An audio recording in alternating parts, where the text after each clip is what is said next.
Good morning, everybody. Welcome again to City Hall. Welcome to Council Chambers, and welcome to a meeting of the Los Angeles City Council for today, Tuesday, December 2nd, 2003. Hope you all had a great Thanksgiving. City Council meets every Tuesday, Wednesday, Friday at 10 a.m. Meetings are open to the public, and we do invite you to join us. For members of the public unable to attend council meetings, we can be viewed live on your cable station, Channel 35. We can also be viewed live via webcast from the city's homepage or heard via council phone. Madam Clerk, please call the roll. Cardenas, Garcetti, Gruel, Han, Labange, Ledlow, Misakowski, Parks, Perry, Reyes, Smith, Villaraigosa, Weisstein, Padilla, 10 members present and a quorum, Mr. President. Thank you very much. Members, this being Tuesday and the first meeting of the week, as is our custom, we do have scheduled a salute to the flag. If I can call upon Councilmember Jan Perry to lead us in the pledge. Thank you very much, Mr. President. Would you all please rise and put your right hand over your heart and begin. I pledge allegiance to the flag of the United States of America and to the republic for which it stands, one nation, under God, indivisible, with liberty and justice for all.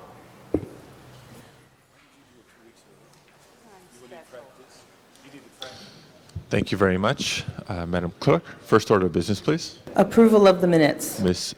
Perry moves, Mr. Zine seconds. Commendatory resolutions for approval. Ms. Misakowski moves, and Mr. Labange seconds.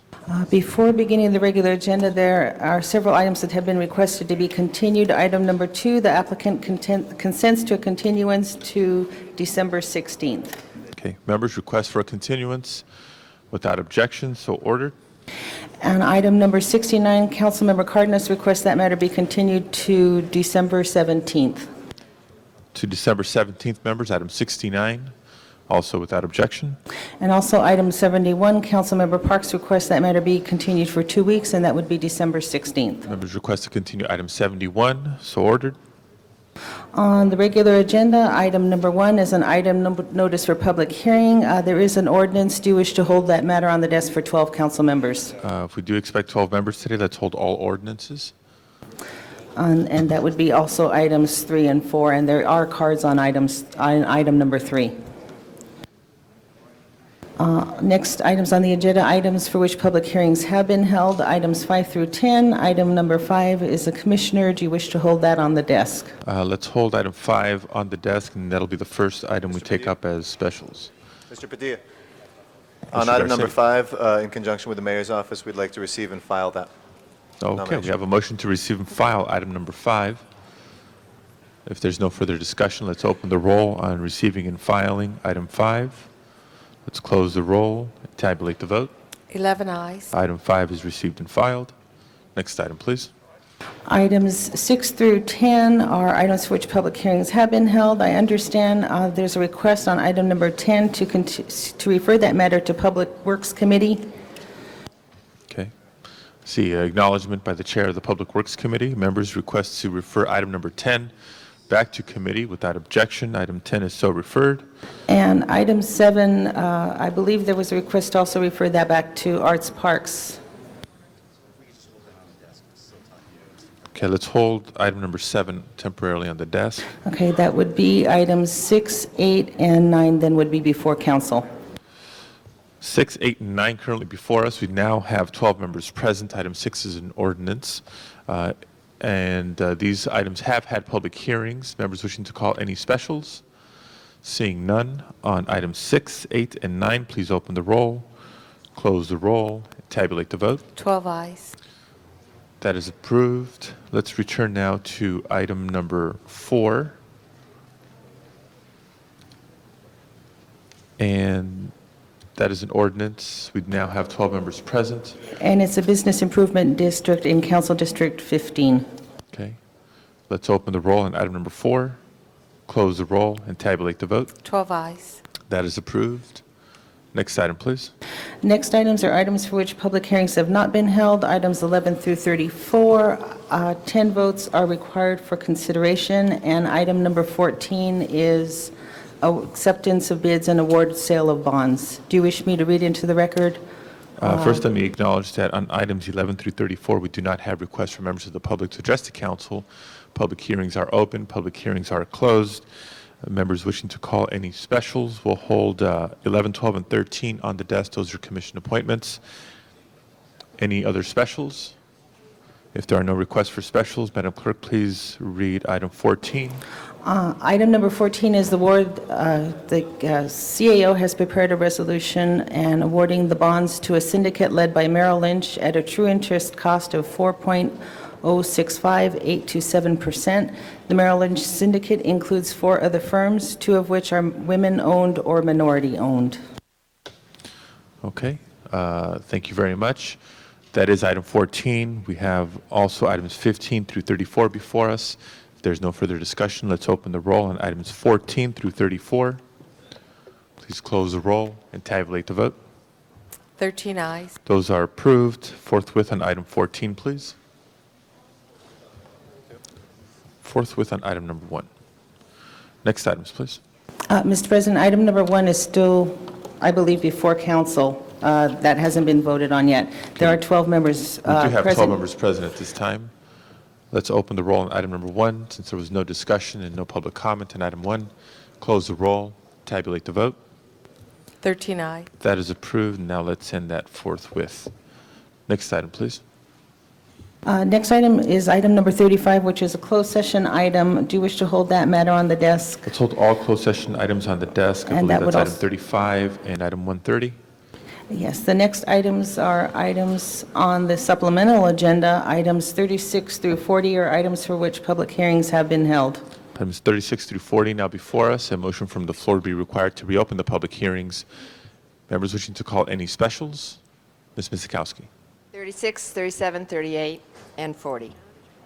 36, 37, 38, and 40. Call special by Ms. Mizikowski. Anybody wishing to call item 39 special? Seeing none, let's open the roll on item 39. Close the roll and tabulate the vote. 13 eyes. That is approved. Next item, please. Next items are items for which public hearings have not been held. Items 41 through 57, 10 votes are required for consideration. Without objection, items 41 through 57 are before the council today. I do have cards on item 55. Let's call that special. On the balance of the items, I do not have requests from members of the public to address the council, satisfying the public hearings. Any specials? Mr. Reyes. Actually, I was going to receive and file number 55, but you do have cards on that? We do have cards, but if there's a motion to receive and file, I'd like then to move we to can receive and proceed file. with that. Any objection to the motion to receive and file item 55? Seeing none, then item 55 is received and filed. Mr. Labange. Yes, members, good morning, Mr. President. 41, call special for a technical amendment from the Community Redevelopment Agency. Thank you. 41, call special by Mr. Labange. Mr. Zine. 52, call special by Mr. Zine. Mr. Parks. Just 53 forthwith after the vote. Okay. And colleagues, if you'll allow me, I'd like to call item 57 special. Ms. Mizikowski. Mr. President, I didn't need to call 40 special in the last batch. Okay, then unless there's an objection, we'll consider item 40 with this batch of items before us. 40? Okay, we'll keep 40 on the special list by Mr. Cardenas. Any other specials, items 41 through 57?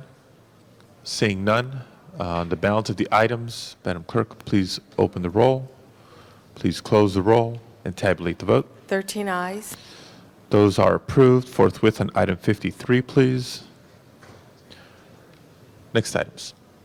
Next items are items for which public hearing, are on the continuation agenda. Items 58 through 64 are items noticed for public hearings. Okay, I do have cards on items 63 and 64. We can call those special. Items 58 through 64 now before us, members. On the balance of the items, I do not have requests from members of the public to address the council. Public hearings are open. Public hearings are closed.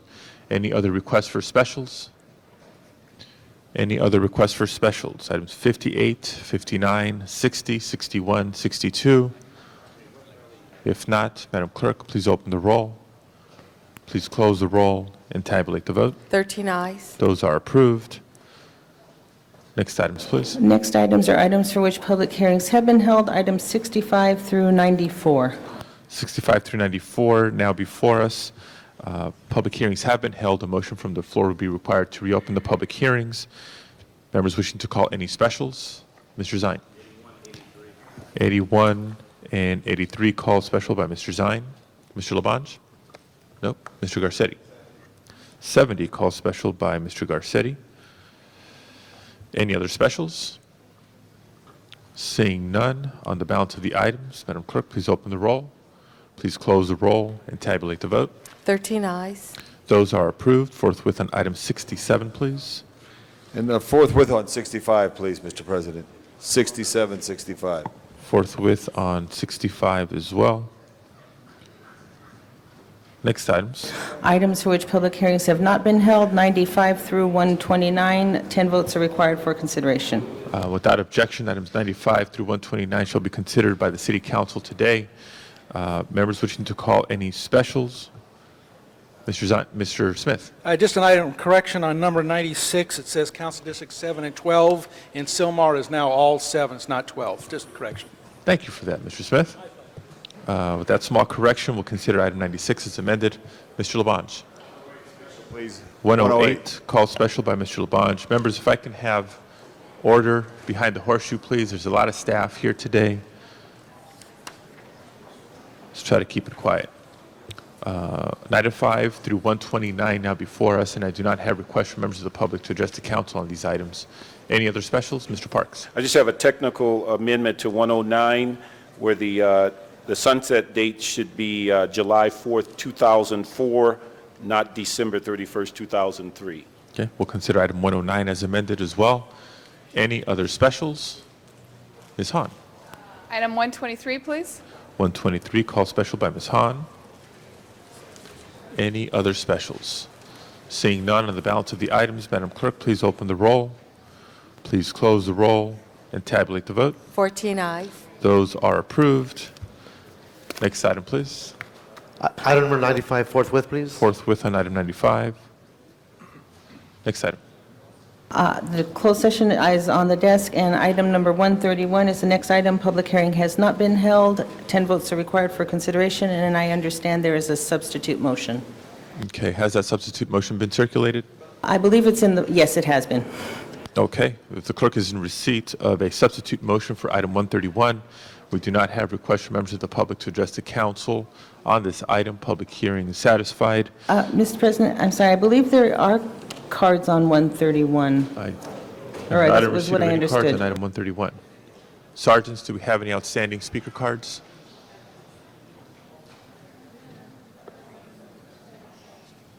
Nope. No speaker cards for item 131. Unless there's a member wishing to call it special, let's open the roll, close the roll, tabulate the vote. 15 ayes. That is approved. The substitute motion is approved. Next item, please. Next item, Mr. President, would be the Commissioners. Item number 11 is confirmation of Terrence J. Manning to the Emergency Preparedness Commission, and that's a communication from the Chair and member of Public Safety Committee. Okay, if Mr. Manning is available, would he please come forward? Members, we have a recommendation from the chair of the committee for confirmation. This is item number 11. Are there members wishing to be heard on item number 11? Seeing none, let's open the roll, close the roll, tabulate the vote. 15 ayes. Mr. Manning is confirmed. Next item, please. Item number 12 is a communication from the mayor relative to confirmation of Mr. Ramon Muniz to the Rent Adjustment Commission. Committee waived consideration. No public hearing has been held. Okay, consideration of Mr. Muniz's appointment now before us. Item number 12. Members wishing to be heard, Mr. Garcetti.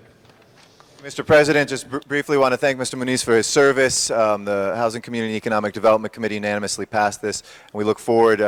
There's a lot of things coming before the RAC this year that are going to be of great importance, and we want to thank Ramon for his service, putting himself forward for what promises to be a challenging but very important position. So I urge everybody to vote aye on this, and let's see it through so that we can have the full commission meeting as soon as possible. Thank you.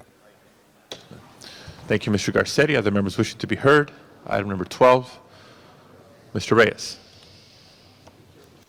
Yes, I just want to share with my colleagues that Mr. Muniz has been working for many, many years in the community. His family has formed a foundation. They've been very active in working with communities.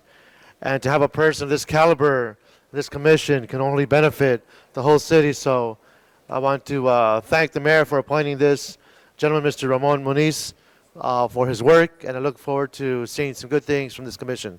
Thank you very much. Thank you, Mr. Reyes. Other members wishing to be heard on item 12? Seeing none, let's open the roll, close the roll, tabulate the vote. 15 ayes. Okay, that is approved. Thank you very much. Forthwith, please, on item 12. Next item. Item number 13 is confirmation of Ms. Marva Smith Battle Bay, and that's to the Community Redevelopment Agency. Okay, item 13 now before us. Members wishing to be heard on this item. Mr. Garcetti. Thank you again, Mr. President, and I want to thank Marva for her marvelous service. In the last couple of years, you've done an extraordinary job and an extraordinary board, and I know, having been at the board for some of those meetings, just how important that service has been. I know that this says the gender composition is 6 males and 1 female. I think there's 2 females, just to correct that as well. But we know that there's only 2 of you with 6 guys, so fighting that battle we appreciate as well. And really being a voice for the progress that the agency has made, and your leadership too in making sure that we had the selection of a great administrator. I just want to put my full support behind your renomination, your reappointment, and urge, of course, all my colleagues to do the same today. And this came out of HCD unanimously as well. So thank you again, Marva. Appreciate it. Okay, before I recognize Ms. Perry, we have received 1 speaker card on item 13. Mr. Tut Hayes, please. Thank you, Mr. Chairman. Unfortunately for Ms. Smith, she sent shock ripples through the black community in that she indicates that the long debated and fought Ebony Showcase Theater should not be directly associated with the black community addressed in. She believes to be open to everyone, and that's a noble idea, but most people believe, because of the history of the Ebony Showcase, that it's something that's a landmark in the black community. And certainly most of the people in that community have focused their attention on it, their desires on it, and things of that nature. I found that at CRA, most instances where there are disturbances between the agency and the black community, it's usually the black commissioner who brings those kinds of things to the floor. It's what many people call Aunt Jemima-ism or Uncle Tom-ism. But whatever it happens to be, the committee has been alerted to her performances, her actions. They're not satisfied. Of course, we are liberal. We were willing to share the Ebony Showcase Theater, which is now called Performing Arts Theater. But that's about as far as it goes. We believe the first option, the first activity to be presented there should be under the auspices of a black theater company, black performance artist companies, and if they cannot do it, of course, we will cede it to anyone else who can. Thank you. Thank you very much. This concludes public comment on item 13. Returning to council discussion, Ms. Perry. I just wanted to say Marva's been a tremendous commissioner, and it was my recommendation that she go on the board because of her years of tireless work in the community, and that she is, as a nonprofit developer, so conversant in the needs of the community and bringing a product through that is of high quality, and understands that throughout this entire city we all want to bring the same amenities and the same infrastructure and issues to the forefront for all the people we represent. So I am here to stand up for her today and to say that I hope my colleagues will join me in voting unanimously to reaffirm her. Thank you, Ms. Perry. Other members wishing to be heard on item 13, Ms. Hahn. Thank you, Mr. President. I too wanted to stand and offer my 110 support for Marva Smith Battle Bay being recommended for this commission. I have really known Marva and actually worked with her, gosh, I want to say 15 years. When you're doing your great work at Vermont Slauson, and really have worked hard to bring real in my opinion, real economic development to areas in the city which sometimes had gone ignored and had gone overlooked. And you were a constant fighter to treat every part of the city equally and to really work to bring really good jobs, good economic development. You are a true fighter, really, in the trenches. You have been there for a long time, and I think this is a great place for you, and I really want to thank you for agreeing to serve, because that's really what it is. It's really public service, so we thank you. Thank you, Ms. Hahn. Mr. Zine. Thank you, Mr. President. That name, Battle Bay, that's appropriate for CRA. They're always battling to get things done. Over in my district, Canoga Park, done a tremendous job revitalizing that area. We're now moving into Reseda to do revitalization. You got my support. Just keep up the good work. Thank you. Ms. Gruhl. Thank you, Mr. President. I, too, wanted to stand in support of Marva Smith Battle Bay. I've had the pleasure of working with her for almost now 20 years when I worked in the mayor's office, and she has been one of those individuals who not only is an advocate, but also puts mortar to work. She's been able to build shopping centers and other locations where people said it couldn't be done. So I just want to stand in support of her. She's been a great commissioner on the redevelopment agency, and would encourage her reappointment today. Thank you. Mr. Parks. Thank you, Mr. Chair. I also want to stand in support of Marva Smith, who I've worked with at Vermont and Slauson back in the 80s, has done a great job in developing one of the newer shopping centers in South Los Angeles, but also a carryover into her current job of the real efforts in developing businesses, developing the furniture business in our community, and finding a way in which not only employment, but allowing businesses to prosper. Although her newest project is in the 9th District, it serves the 8th District with the new supermarket, and we're just pleased to see that her development work and also her clear understanding of what it takes to develop projects in areas that are challenged has certainly come through in her decisions at the CRA, and I just want to commend her for what she's done and stand in support of her renomination and look forward to working with her in the future. Thank you, Mr. Parks. Other members wishing to be heard? This is item 13. Seeing none, let's open the roll, close the roll, and tabulate the vote. 15 ayes. Congratulations. Thank you for serving the city. Forthwith on item 13, please. Forthwith on item 4 as well. Next item. Next item, Mr. President, item number 3 was called special inasmuch as there are cards from the public. Item number 3 now before us, and the council calls forward Virginia Jacks, followed by George Abramian, Rosemary DeMont, and Dora Herrera. If you would all please come forward at this time. This is item number 3. Virginia Jacks. They're all okay with this. Even Virginia Jacks. Everybody here for item number 3, stand up, please. Thank you. These are the great people. You're for item number 3? You want to speak in opposition or in favor of it? Okay, in opposition here. Ms. Jacks, please come forward. This is your opportunity. And George Abramian, Rosemary DeMont, and Dora Herrera are all in favor. We'll add your cards to the file. Ms. Jacks. I've handed in, Ho- can you hear me? Can I ask, before you begin, can I ask for order in chambers, please? It's getting a little loud in here. I've Go handed ahead. in petitions that I had signed of the neighborhood businesses. I don't know if council members haven't, but since 1998, I have talked to a great many business owners in Los Feliz about the bid.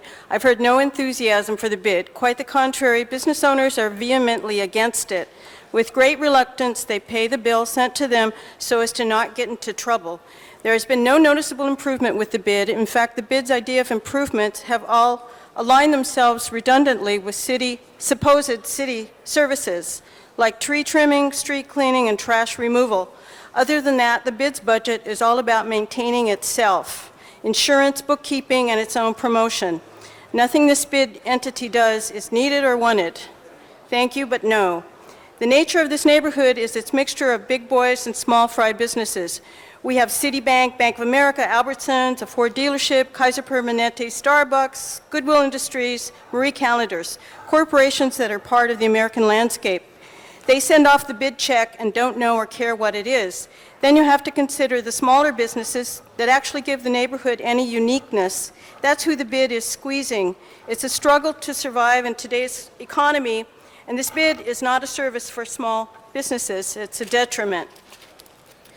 Also, the idea of consolidating Hillhurst, Vermont, and only the north side of Hollywood Boulevard, where my business is, into one entity is pretty far-fetched. No one would conceive of walking in one stretch this area. It consists of large businesses, residential, car repairs, and small businesses. And this is not a blighted area and never has been.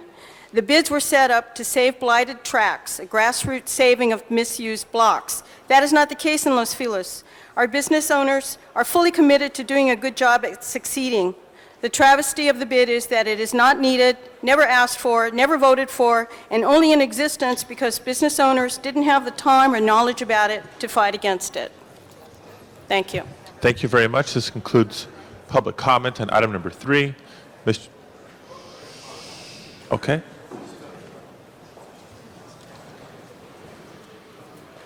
Hello, I'm the ex-president of the Los Feliz Village bid, and I'd like to say that that is primarily our problem, is that we are small businesses. We do not have large corporations, and that's not what we want in our village. We are trying to keep it unique. The problem is that we are a volunteer organization, and all these businesses that feel that they would love to have more representation, we would be glad for them to join us. We are in the business of taking care of the trash, the whatever, or else we would be a blighted area. That is mainly our thing. But we have not spent all the money. We are not getting any money ourselves for running this bid. All we do is a lot of work and no thanks. No good deed goes unpunished in our bid. So what I'd like to say is that we are going to be spending more money. We have money left from last year that we did not spend. We're taking it over this year. We do have to trim the trees. We did not do it last year because we thought we were on the rotation for the city. That's what they told us, but it never happened, and we understand it's not going to happen anyway.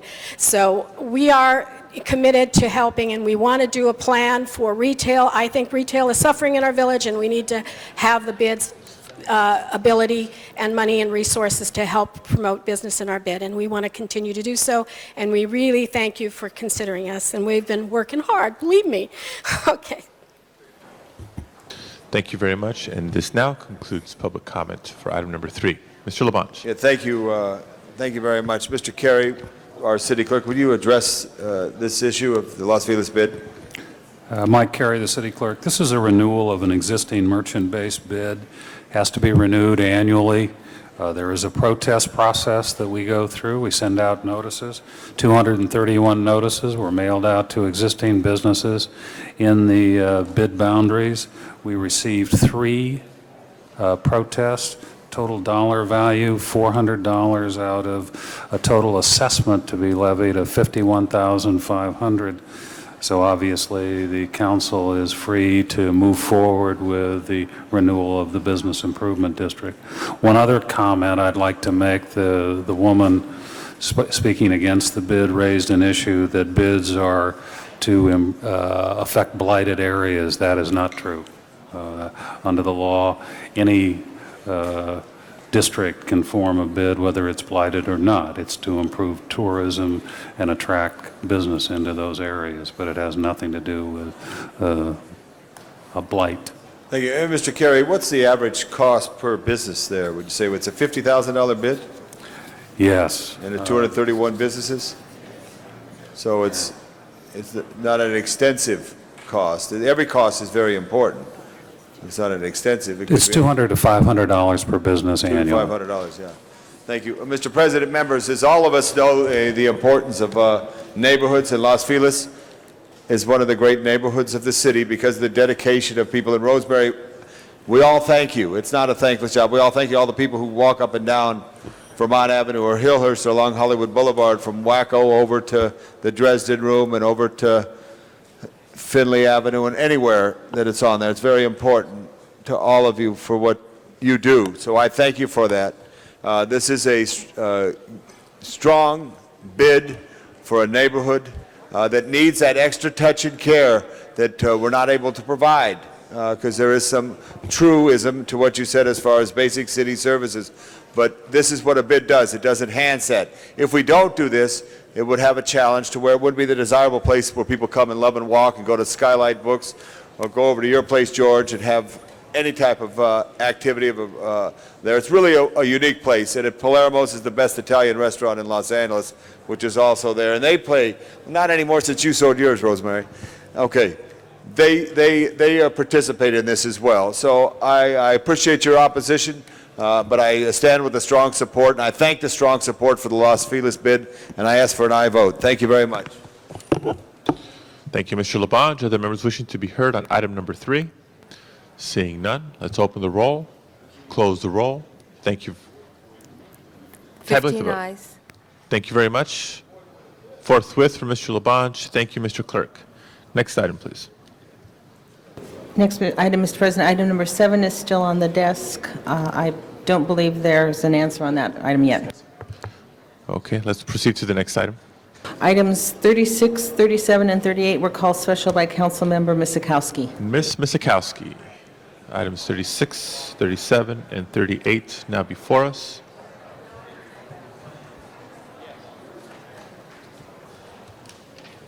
I believe there is an amending motion on this one also.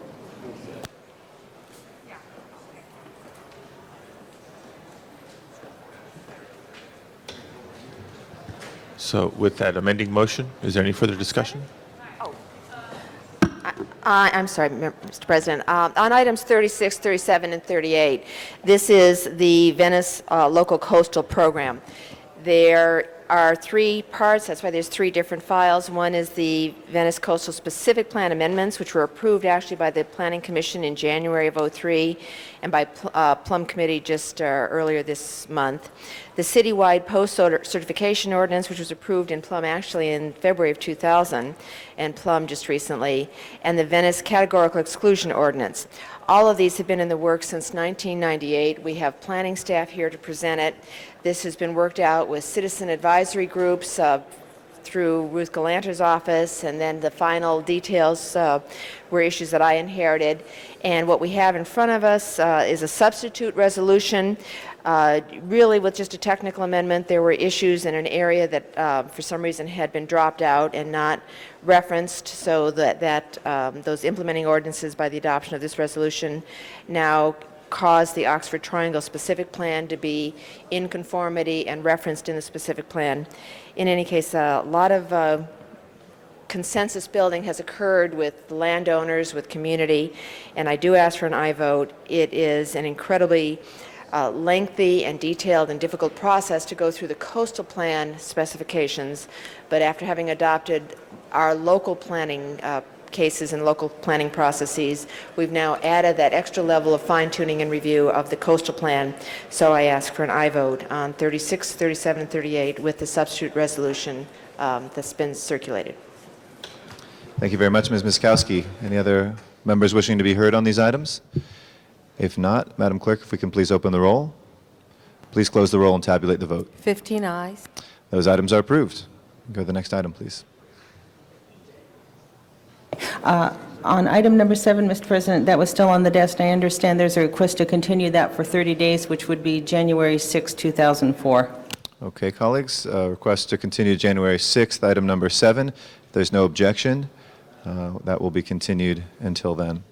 Next item, please. Okay, the next item is item number 40, and that was called special by Councilmember Cardenas. Okay, we have item number 40, Mr. Cardenas.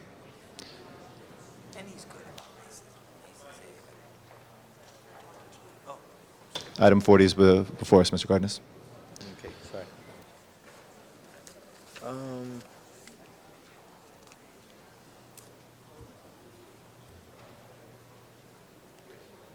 So can we put it over in the Do you want to hold it on the desk for right now? Okay, let's hold 40 on the desk for a little bit and move on to the next item, please. Next item then would be item number 41, and that was called special by Councilmember Labange. Okay, we have item number 41 before us, Mr. Labange. Item number 41, I'd like to recognize at this time Councilmember Tom Labange. Thank you, Mr. Garcetti. Thank you very much. It's a nice suit you have on, Mr. Garcetti. Nice tie. I'd like to ask our representative from the CRA at the center table here.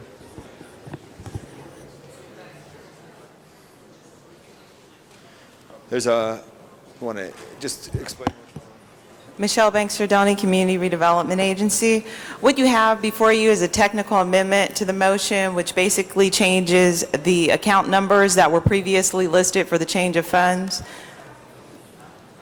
And members, yesterday we had a groundbreaking along with the mayor there and the community to discuss this project, which is at the access point of the San Fernando Valley now with the end of the Red Line terminus and also with the Valley Transitway under construction. This is part of a great future for North Hollywood, which there's a lot of frustration over the years on this particular issue, but now we see coming, and you'll be happy to know, Mr. Garcetti, a lot of housing in the component. I ask for an aye vote, and I thank you. Thank you very much, Mr. Labange. Thank you for your leadership. As amended, we have the item before us. Anybody else wishing to be heard?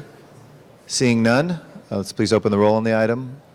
Please close the roll and tabulate the vote. 15 ayes. Thank you very much, Madam Clerk. That item is approved. Forthwith, please. Forthwith, Mr. Labange. You got it. Next item, please. Item number 52, called special by Councilmember Zine.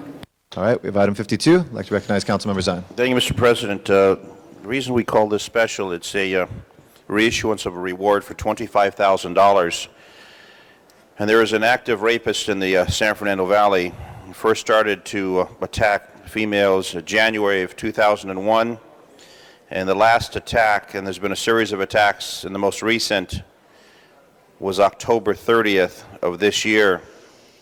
And this motion calls for an extension of the $25,000 reward for this individual who's been victimizing females in the northwest and southwest San Fernando Valley. We'd like to have this, if we could, put on Channel 35 and a description of the suspect since he's still active, and request that we continue this reward for $25,000. Hopefully it will lead to the arrest of the individual who's terrorizing the women in our San Fernando Valley. Thank you, Mr. President. Thank you very much, Mr. Zine. Anybody else wishing to be heard on this? Seeing none, if we can please open the roll on the item. Please close the roll and tabulate the vote. 15 ayes. Thank you very much, Madam Clerk. That item is approved. Next item, please. Item number 57, called special by Councilmember Padilla. Okay, Mr. Padilla. Thank you, Mr. Chair. Colleagues, I call this item special not for a lengthy discussion, but to call your attention to a very special item on today's agenda and a very special item in council tomorrow. I think you've all received a letter with information and invitation to be very prompt in tomorrow's meeting because we have a very special guest in council chambers tomorrow. The UN Secretary General Kofi Annan is paying an official visit to the city of Los Angeles. This resolution on the agenda before us now is a summary, a resolution supporting the UN Millennium Development Goals championed by the Secretary General. And in brief, it outlines some specific goals that the UN has for eradicating extreme poverty and hunger around the world, achieving universal primary education, promoting gender equality and empowering women, reducing child mortality, improving maternal health, combating HIV/AIDS, something we're hearing a lot about, activity around the world these days on HIV/AIDS, and ensuring environmental stability, among other goals. And I raise these issues not just because of the official visit tomorrow, but because these issues, as you know, are very pertinent to the city of Los Angeles, very pertinent to the state of California, very pertinent to the United States of America. These aren't just ambitious goals, lofty initiatives for developing countries outside of the U.S. These are very relevant to what policy issues we're contending with right here in the city of Los Angeles and in our surrounding areas. So I call them to your attention. ask for your support, but also as a preview, as a highlight for what we're in store for in a very special address tomorrow right here in Council chambers by the UN Secretary General. Thank you very much. Thank you very much, Mr. President. Any other colleagues wishing to be heard on this item? Seeing none, if we can please open the roll on the item. Please close the roll and tabulate the vote. 14 ayes. Thank you, Madam Clerk. That item is approved. Next item, please. Item number 63, call special for cards from the public. Okay, item 63, we have some cards from we have a single card from the public. I'd like to invite forward Daniel Dean Copeland at this time. The microphone is yours. Welcome. Daniel Dean Copeland. Thank you, Mr. President, honorable members of the Los Angeles City Council. I understand that these are surplus properties being sold in the 700 and 600 block of Oceanfront Walk on Thornton Avenue. Both of these are on a corner, the north and south side. I notice on the 600 block there's a total of 1 taxpayer, and on the 700 block we have 4 taxpayers, according to the Los Angeles County Assessor's Office. As far as form in the accompanying package, it seems it's a very nice program. It seems that it was passed rather swiftly. And my only real question and concern is, were these properties offered as a for public auction? What was the minimum bid? And just curious, were they sold for $1? Other than that, I wish the new, it would appear that we're going to have a development there. And personally, I just find it a little hard to believe that the city wouldn't feel a need to maintain premium property on the beach. Thank you very much.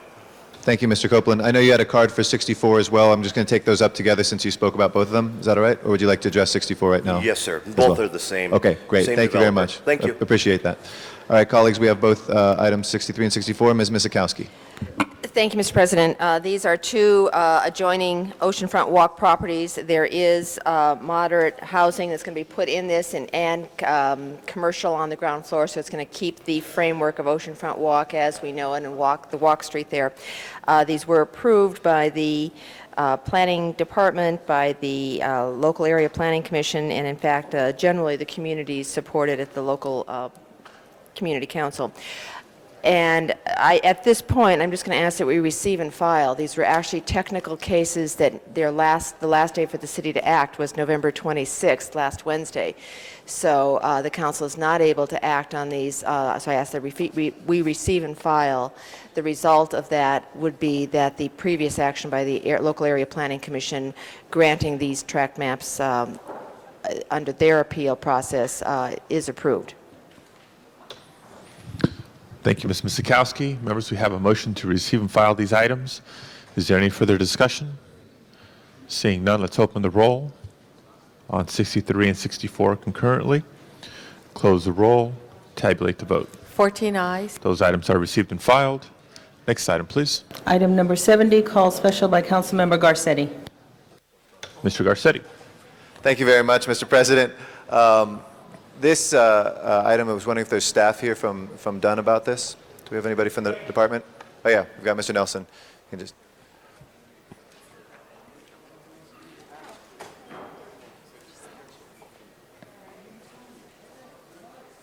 Mr. Nelson, if I can just ask you a couple questions about, I know this is a recurrent issue for neighborhood councils about sharing space and city space. You know, we've recently had a couple neighborhood councils in our district ask us for the closet in the district office, and which of course is not the right place to put a neighborhood council. And I know there's funding, and we've encouraged them to use some of their funding for space. But one of the things that I had looked at when we were briefed at some of the drop-in and stop-in centers that LAPD uses, and most of those are in private facilities, so it's not quite city facilities.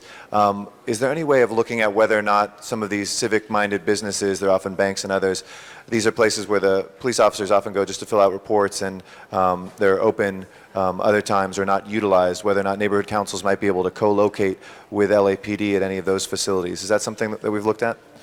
Yes, Councilman. In fact, Councilman Zine brought up this very issue in committee. The best answer to that, because it involves a little bit of detail, might be coming from the Assistant General Manager of our department, Claudia Dunn. Good morning. Basically, we are already coordinating with Los Angeles Police Department with their community outreach centers, the lists of centers that they do have. And we have here Yvette Sanchez Owens from Facilities Management with LAPD. She's our partner in this, and we will be looking into that in terms of getting quickly neighborhood councils to use those spaces if possible. And wherever we might be helpful, if something that's official from the council or a letter from council members for the specific locations, let us know, because I think those are natural places, and the sooner that the neighborhood councils can benefit from at least some regular hours. We know it's volunteer work, so it's going to be tough, but we know how many people stop in our weekend hours, and I know neighborhood councils are looking to do the same. So that would be very helpful. So thank you for staying on top of that. We'll look forward to hearing those answers soon. Okay. Thank you. Thank you. Do we have any timeline about when we expect to hear back about the facilities, the LAPD ones? We'll be working with the Dunn Department in coordinating all of that. Hopefully, we'll be able to get through the process in the next couple of months. Next couple months. Okay. So I'll ask again mid-February. Okay. Thanks. Or early February.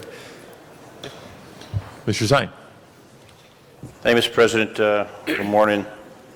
The leased and shared, and I understand that the contracts originally were for 1 month period of time.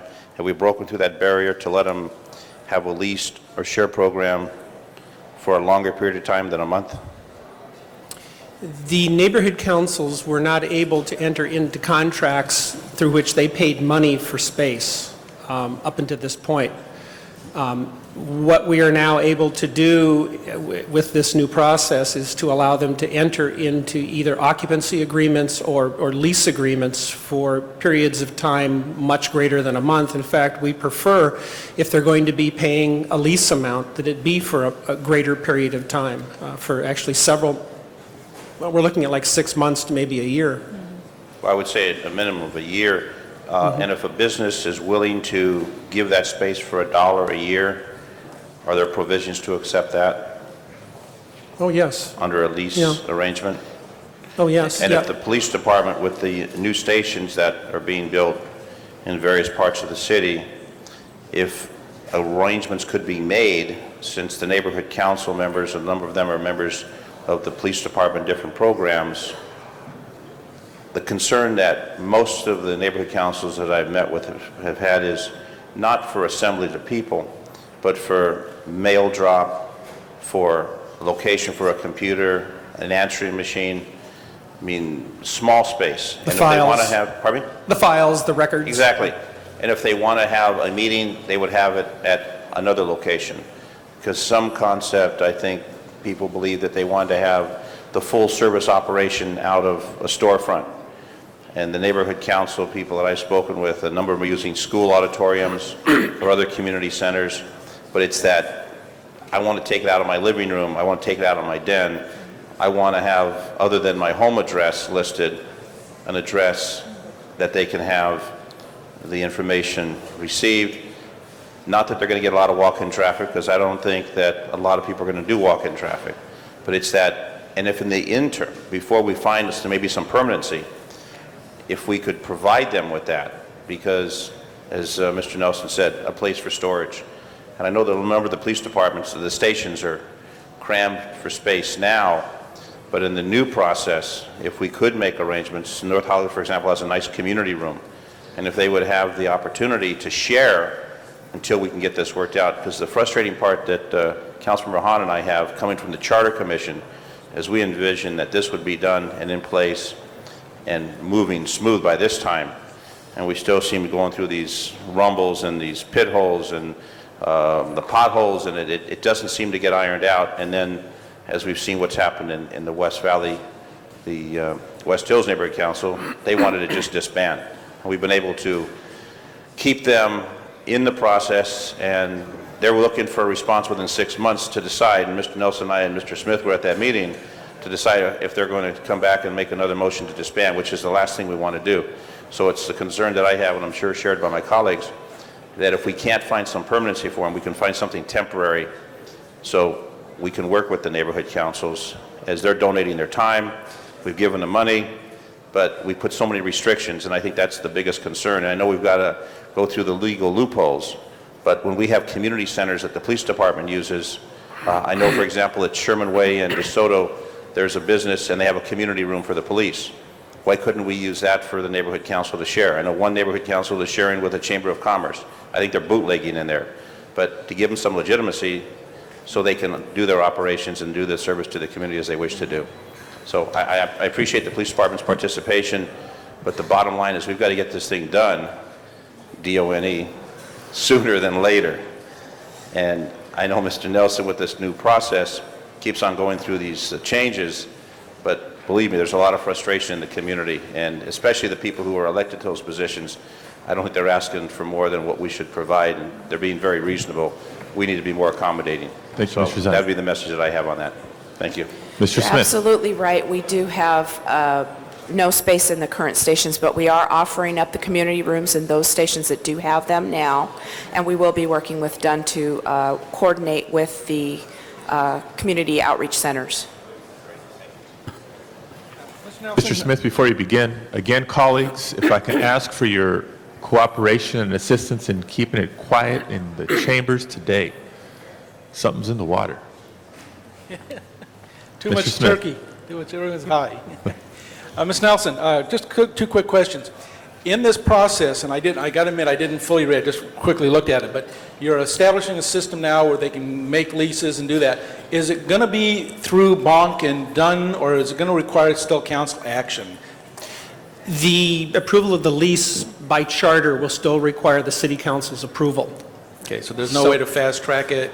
Because that's one of the biggest concerns I hear is this is taking so long that these people want to get in these facilities, and we got to go through council processes. It's taking months and months, and it's problematic for them. Yeah, that actually is part of the fast tracking. The involvement of the city council is something that we can't avoid because of the charter. So what we're hoping for is that with our template lease or our standard lease, that we hope that most of the landlords will look at it and say, well, if that's what the city's requiring, then great, let's go for it. I can then sign the lease along with the city attorney. We need city council approval. So a lot of the timing on this will be up to the city council itself. The committee, of course, if it's a routine matter, the committee could waive consideration and take the lease straight into city council. All right. Ms. Hahn, Ms. Hahn, if I could just highlight that point, is one of the things I hear as I talk to neighborhood councils is the speed at which this takes and the delays coming to council. If we cannot then get around that with a system where it just stays in Dunn and Bonk, it's got to go to your committee. I hope that we can fast track these very quickly through that process, or even waive them if they're simple lease agreements to council, so we can get these councils operational, and that's really important to them. So that's important. Secondly, if it involves a donation, do we have to then go through an additional committee approval too? If a company donates the space, normally if you donate anything to the city, it has to be approved by another council committee. So. Yeah, we are inches away from bringing to the city council through the Education and Neighborhoods Committee the donations ordinance that will, right now we can accept donations, but we have to go to the city council and have them accepted on behalf of our department or a neighborhood council. That process, of course, is cumbersome. So the donations ordinance would set up the ability of our department to accept donations under a certain amount without going to the city council, and also for the neighborhood councils to do the same. Great. So we're trying to get that to you just as fast as we can. It's working its way through the approval levels in the city attorney's office. Very good. And last but not least, one of the other concerns I have, particularly in one area of my district, Granada Hill North, is there are no commercial places to locate. There's no police facilities. There's no city facilities. And there was a prohibition against them going out of their area. Has that been removed now so they can find something outside the area? A misperception is that there is no limitation on where they can have their offices. The Brown Act indicates that to the extent possible, meetings should be held within their area. But there's no such rule or restriction on the office space. So for instance, the people in Bel Air, Beverly Crest may have a difficult time finding office space in that area, even finding meeting space. So also in your area, we've been going on the internet and checking different sources of executive office suites, of which there are some in your area, or nearby your area that we found, which we thought would work out. Well, yeah. So we have now assigned someone in our office to be the lead lead person on this. We've pulled her off of her regular duties with the funding program, and she's going to become the expert on this and be able to deal with all of those issues involving searching for space and then getting everything tied down and all the agreements signed once we find it. So the short answer is we're moving toward all those problems, and We've anticipated all of that. Good. Okay. And the idea is to have a bunch of happy campers when the day is over and I have would love to see that. nobody wanting. I would love to see that. We haven't seen that yet, but they're getting there. Thank you very much. One other point I would mention is that not all of the neighborhood councils will be asking for space that involves leases. So not everyone will be going through the city council. Maybe some will be finding shared space in city facilities, so the process becomes even quicker. And, Councilmember, one of the key recommendations that's in the report before you eliminates Municipal Facilities Committee review, which takes off about a month of review of space and space allocation. So that was one of the many efforts that's contained in the report that would streamline the process. Ms. Hahn. Thank you, Mr. President. And I think what you've heard, obviously, is what has been my major concern behind all this, and was just the feeling that our neighborhood councils, at the very root of their empowerment, you just can't be empowered to weigh in on government if you don't have a place to really do a lot of your work from. Not necessarily the meetings, but a place for to do their work. What I thought has not been really properly explained this morning, and so for my colleagues and for people who are watching on Channel 35, why don't you, Mr. Nelson, tell how this new policy of getting departments to work together to help neighborhood councils find places and the lease process, how does this benefit our neighborhood councils in a way that previously was not there for them, about going up to the head of the list? And I just don't think that's been properly explained on how this policy really will ultimately make it easier for our neighborhood councils to find places and to enter into leases. Yeah, I thought it was very interesting a few months ago when the folks at USC's Neighborhood Participation Project wrote a report and pointed out that one of the most important things, well, there's three really important things we can do for neighborhood councils. One is to involve them in the city's budgetary process, which we've done. Number two, allow them that ability to hire staff and assistants, which we've done. And then number three was give them office space, give them a place where they can hang out their shingle, where people know that they can come to get records, where the leaders can come for very brief meetings, where you can have the noisy fax machine and hopefully have access to a copying machine, a place, a center of your activity. So we knew all along that there would be a lot of different ways of doing this, including finding city facilities to share. So we are upping, as your committee said, sort of upping the effort among city departments to identify space that they have. And although it may not be easy to find 300 square feet sitting in some city facility doing nothing, it may be possible to find a department that's using 2,000 square feet when they could really only need 1,700 and make room for the city councils. That's going to take a tough effort. One of the disadvantages of city facilities is that they are often not available to the neighborhood councils when they need them. Neighborhood councils, by their nature, are nocturnal. They work during the day, they have their meetings in the evenings and the weekends. So that becomes an issue we have to deal with as far as even if we do find city facilities. But we're expecting tremendous cooperation beyond everyone's dreams from the departments in identifying all of this space. The fact that the City Council is also urging the departments to do that same thing, to make every human effort to find space for them, is certainly going to help. And what about the idea that the neighborhood councils become a priority when space is located? Yes, and that's also written in the report important. too, and your committee made a very important point out of that, is that the message that you wanted to send to the departments is that finding space for the neighborhood councils in the city facilities and getting them into it should be the highest priority. And we appreciate you putting that into the report.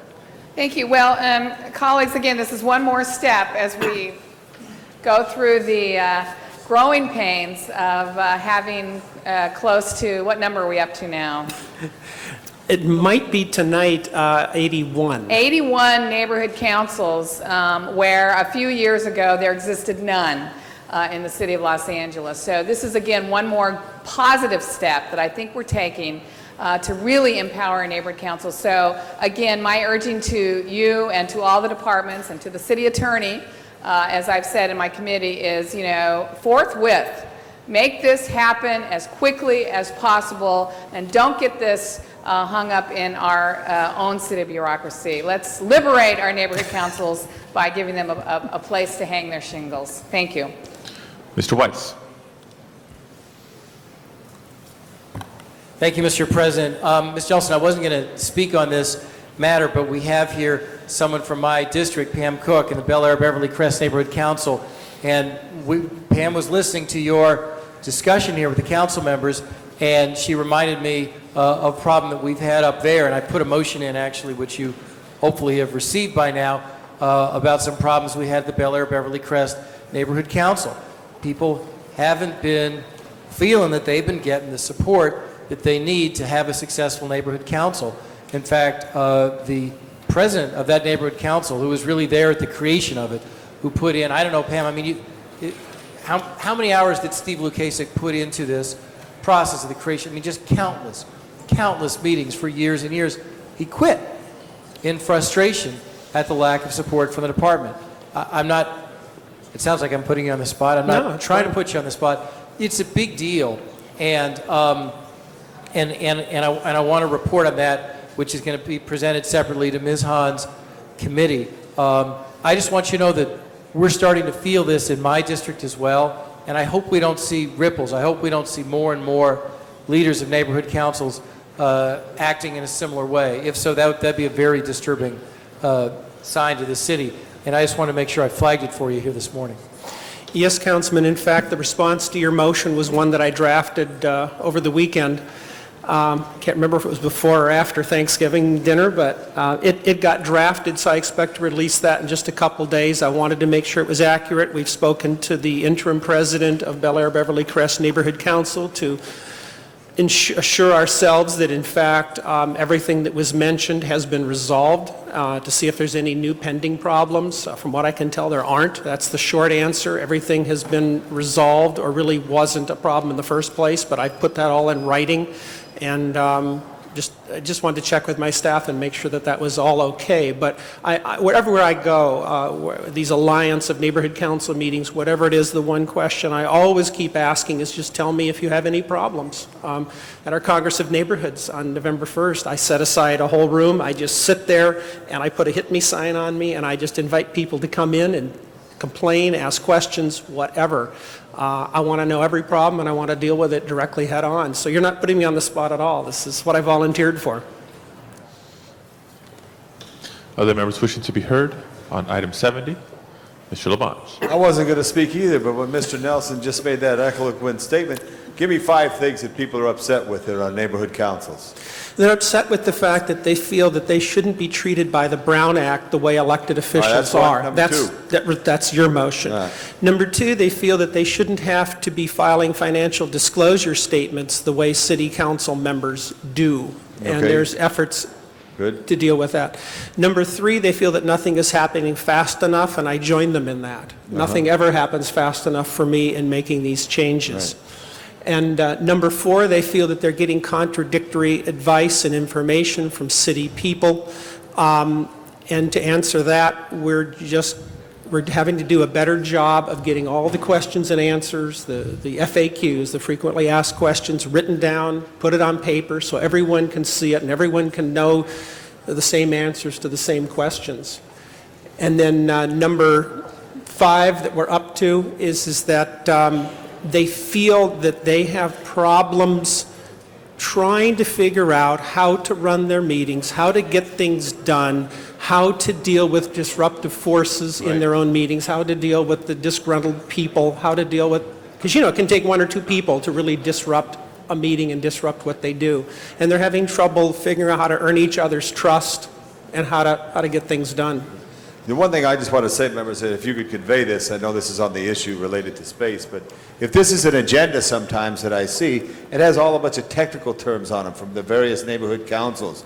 I also would like to ask, Greg, that you say, what are their actual goals that they want to get done right there in their neighborhood so that they could know that they could focus on it? Because I find, and I'm just saying this from some of the people who are engaged with this, is they're returning to their roots. They're returning to their neighborhood associations because they sometimes see the challenges of the neighborhood council is not as rewarding for them because they have to deal with bureaucracy. And each of us have, in our staffs and our great city clerks and all the others who work here, have an ability to deal with this thing called a bureaucracy. And it defeats some of those people's passions because they have to put up with some of those things. So remind them of their goals, which they would want to see achieved, because that's what I want to hear from people, what they want in their neighborhood, so that they can better communicate that, so that all of us hear that and we can move towards those goals. Because I don't want to see them defeated. I love the fact that we're embracing more people in their engagement in the politics of city government, in the actions of city government,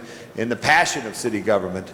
But I want to try to help defeat that. So since you asked that, I appreciate those 5 points. I thank you.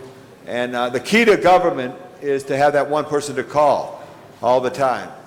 And that's the most important thing that you have to develop as a general manager, the point person who takes care of that so that you're able to move on those issues. Thank you, Mr. President. Thank you, Mr. Labange. Mr. Zine. Just a follow-up, did you say you sit and let people hit you? Yes. Don't go to West Hills because they may do more than hit you. I love West Hills, you know. Well, they love us too, but I don't know if I challenge them to do that because some of them may take advantage of that. But I was puzzled by your comment on that. We get along famously at West Hills. Maybe Councilmember Smith and I'll give you a bulletproof vest to protect you then. Thank you, Mr. Zine. Other members wishing to be heard? Seeing none, Madam Clerk, please open the roll. Please close the roll and tabulate the vote. Do you want to speak on this item? Okay, please close the roll and tabulate the vote. 15 ayes. That is approved. Next item, please. Item number 81 calls... Madam Clerk? Item number 81 calls special by Council Member Zine. Mr. Zine, item 81. Mr. Reyes? One, please. Okay, on item 131, I do have a correction. We did receive a speaker card when we were entertaining it earlier, so we'll need to hear from the public on item 131. Mr. Zine on item 81. Thank you, Mr. President. If I can have the representatives come forward on this matter. 419 South Spring Street. Someone from General Services, I believe. Mr. Deaton, the 419 South Spring Street. Finally, the lease is going to be renewed. Now, we're actually recommending receive and file because when we consider item 40, we might put this on the desk and then consider 40 because the plan on the temporary Parker Center is that we would be moving all the police from 419 into the new Parker Center. So we would extend the lease long enough on a month-to-month in order to provide enough time for us to move them to a new facility. Okay, the concern I have regarding that facility, which I visited a number of times, the elevators don't work, the air conditioning, the heating system, the fire life safety, I understand the sprinkler system's not operating. There's a number of... But other than that, it's a fine building. Fine building. It hasn't collapsed.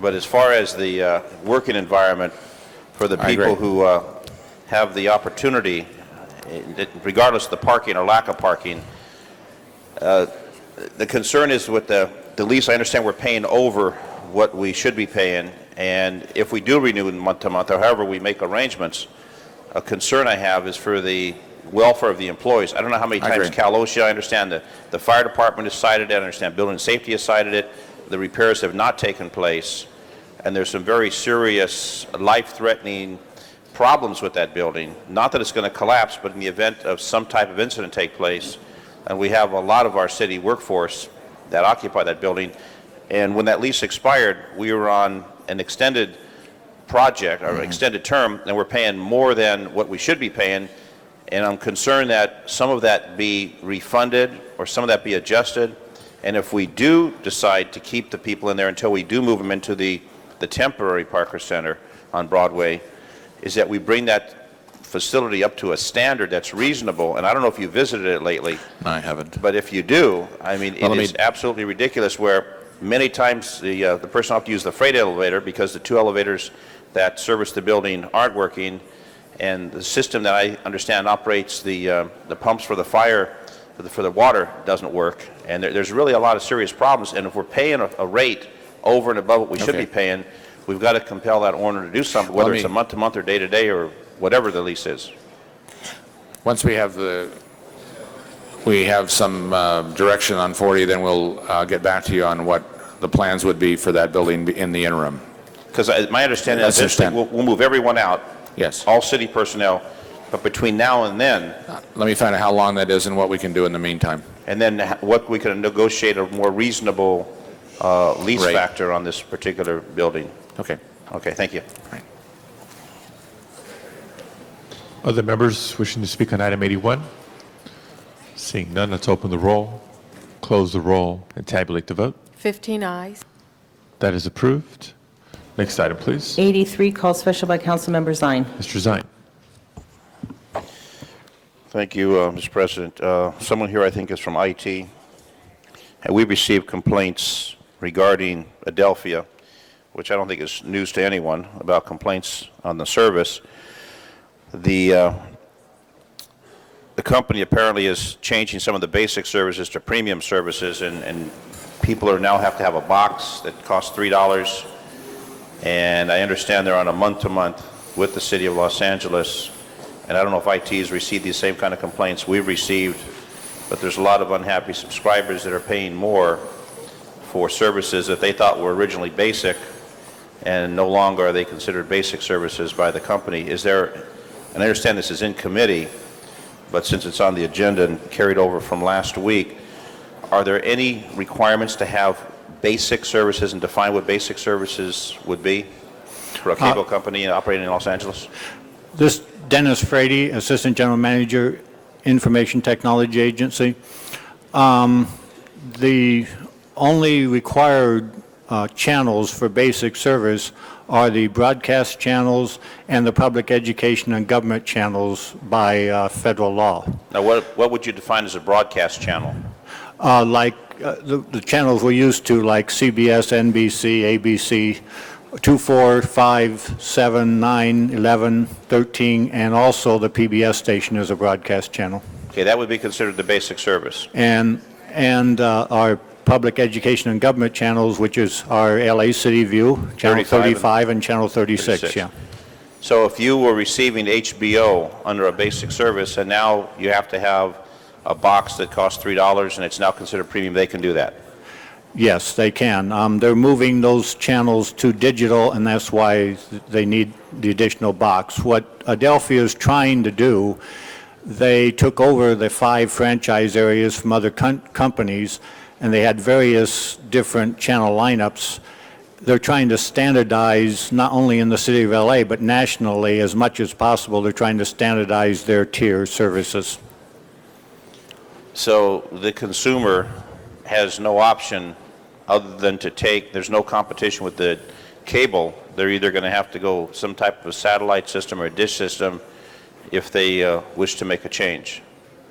That is the competition, yeah. There are no other cable companies in the areas. There's in Adelphia's areas. Has IT received complaints from consumers on this We matter? are getting many, many calls, some of which may be complaints. More of them are asking questions because the changes are so large, it's kind of confusing to people.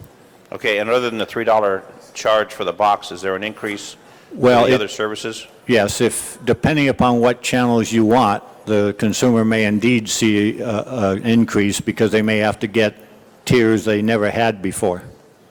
So an area that has no regular reception of the basic stations, 2 to 13, whether in the mountains or whatever, they have either the cable or a dish or satellite, and that's all they've got.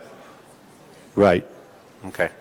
I just wanted to make sure that you were aware that we're receiving complaints from our constituents regarding this increase. We got 100 calls yesterday, not all on this subject, but that's an unusually high volume, and this is due to that change. And for your information, Comcast is also changing their channel lineup, so that's increased our call volume in addition. I'm happy that my area north of the 101 is served by Time Warner, which we receive very few, if any, complaints. Right. And the area south of the 101 freeway is Adelphia, and we receive an inordinate number of complaints in my office. Correct. From the subscribers of that service. Thank you, Mr. Zine. Thank you. Mr. Reyes. Thank you, Council President. I'm trying to pose this question in the most positive light possible, but the other week we had a council meeting where we had a representative from CTV, SITV, C for yes in English. And it's a production where it's done in English and Spanish. It's a very desirable network, I believe, in which its programs have been very popular in different cable systems. My understanding is that they are trying to be part of the Adelphia cable system. They've already been accepted by Comcast and other big cable operators. What keeps them from accepting or being, I understand it's a business issue, I understand that, but our expressing our desire to have this kind of information and production on cable, is that something within our realm of work, or can I get some insight from you on that? Well, we can't require them to carry that. There's nothing that keeps them from carrying it and putting it on one of their tiers. So just a business decision on their end? It's a business decision on their end, and certainly if there's that much interest, I'm sure they'll be looking into it. Yeah, I guess again, for all the viewers out there and for yourself and others, CTV, SITV, I think is extraordinary opportunity where you can get the kind of exposure and understanding of a multilingual environment, which is representative of the city. And it'd be great to have those productions on the air. And I would hope Adelphia could understand the importance of that to a good number of the people in Los Angeles. I will personally see to it that Adelphia gets your concern and the fact that there are a lot of people interested in that station. Thank you very much. You're welcome. Mr. Weiss. Thank you, Mr. President. I want Mr. Reyes to know, and everybody else on the council, that right now we've begun the process of cable refranchising in the city for all of the cable companies that want to continue to have a franchise in this city. And we had a hearing on this a week or so ago in the IT committee, and I raised with all the cable executives the concern that many people on this council, Mr. Villaraigosa, Mr. Reyes, Mr. Cardenas, Mr. Garcetti, Mr. Padilla, and others have raised with me about CTV. And I told them this was important. I think I even gave them a copy of your letter, or I made it very clear to them that it's something that they're going to have to come to the table on. And I want to make that one specific point, but I also want to make the general point, which is that you're all going to be receiving a letter from me shortly asking you what the cable issues are in your district that you think the city ought to address with the cable companies as part of this refranchising negotiation. I want to know from all of you, because I wouldn't have known about the CTV issue until you or Mr. Villaraigosa had told me about it. I want to know what are the other issues that you believe ought to be on the table. Mr. Smith and I had a good discussion just the other day about his terrific proposal to provide two-way broadcasts of council meetings out to remote locations in the city so people don't have to come to City Hall. That's an example of something that ought to be on the table as we do refranchising. So I want to, on the one hand, assure Mr. Reyes that I'm going to advocate for your position on CTV, but also tell people generally, please look for this letter, and please let me and my office know what other specific issues you have, so we can try to make this refranchising process as positive as we can for the people we represent. Thank you, Mr. President. Mr. Garcetti. Thank you very much, Mr. President, and thank you to ITA for your work on this. And thank you, Mr. Weiss, for providing us a roadmap and reaching out to the rest of the council and your leadership before you were chair of ITA, or ITGS rather, but your work on the Adelphia issue.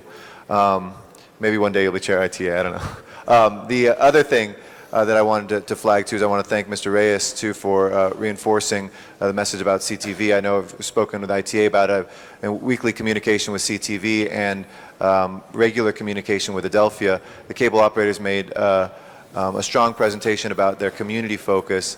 As you'll recall, when we had the Glassell Park meeting, CTV is going to be locating in the city of Los Angeles, in Glassell Park, and it's something in which there's a very easy nexus to be able to create, especially in underserved areas where the cable companies have often said that they want to be as strong partners in African American, Latino neighborhoods. Here's an example of the first Latino network in the English language in this country that's actually located here in the city, located in 13th District in Glassell Park, and it's going to be doing job training with our young people that can tie into the new LACC campus that Mr. Reyes and I've been working on. It's a really golden opportunity, so thank you for reinforcing that with them.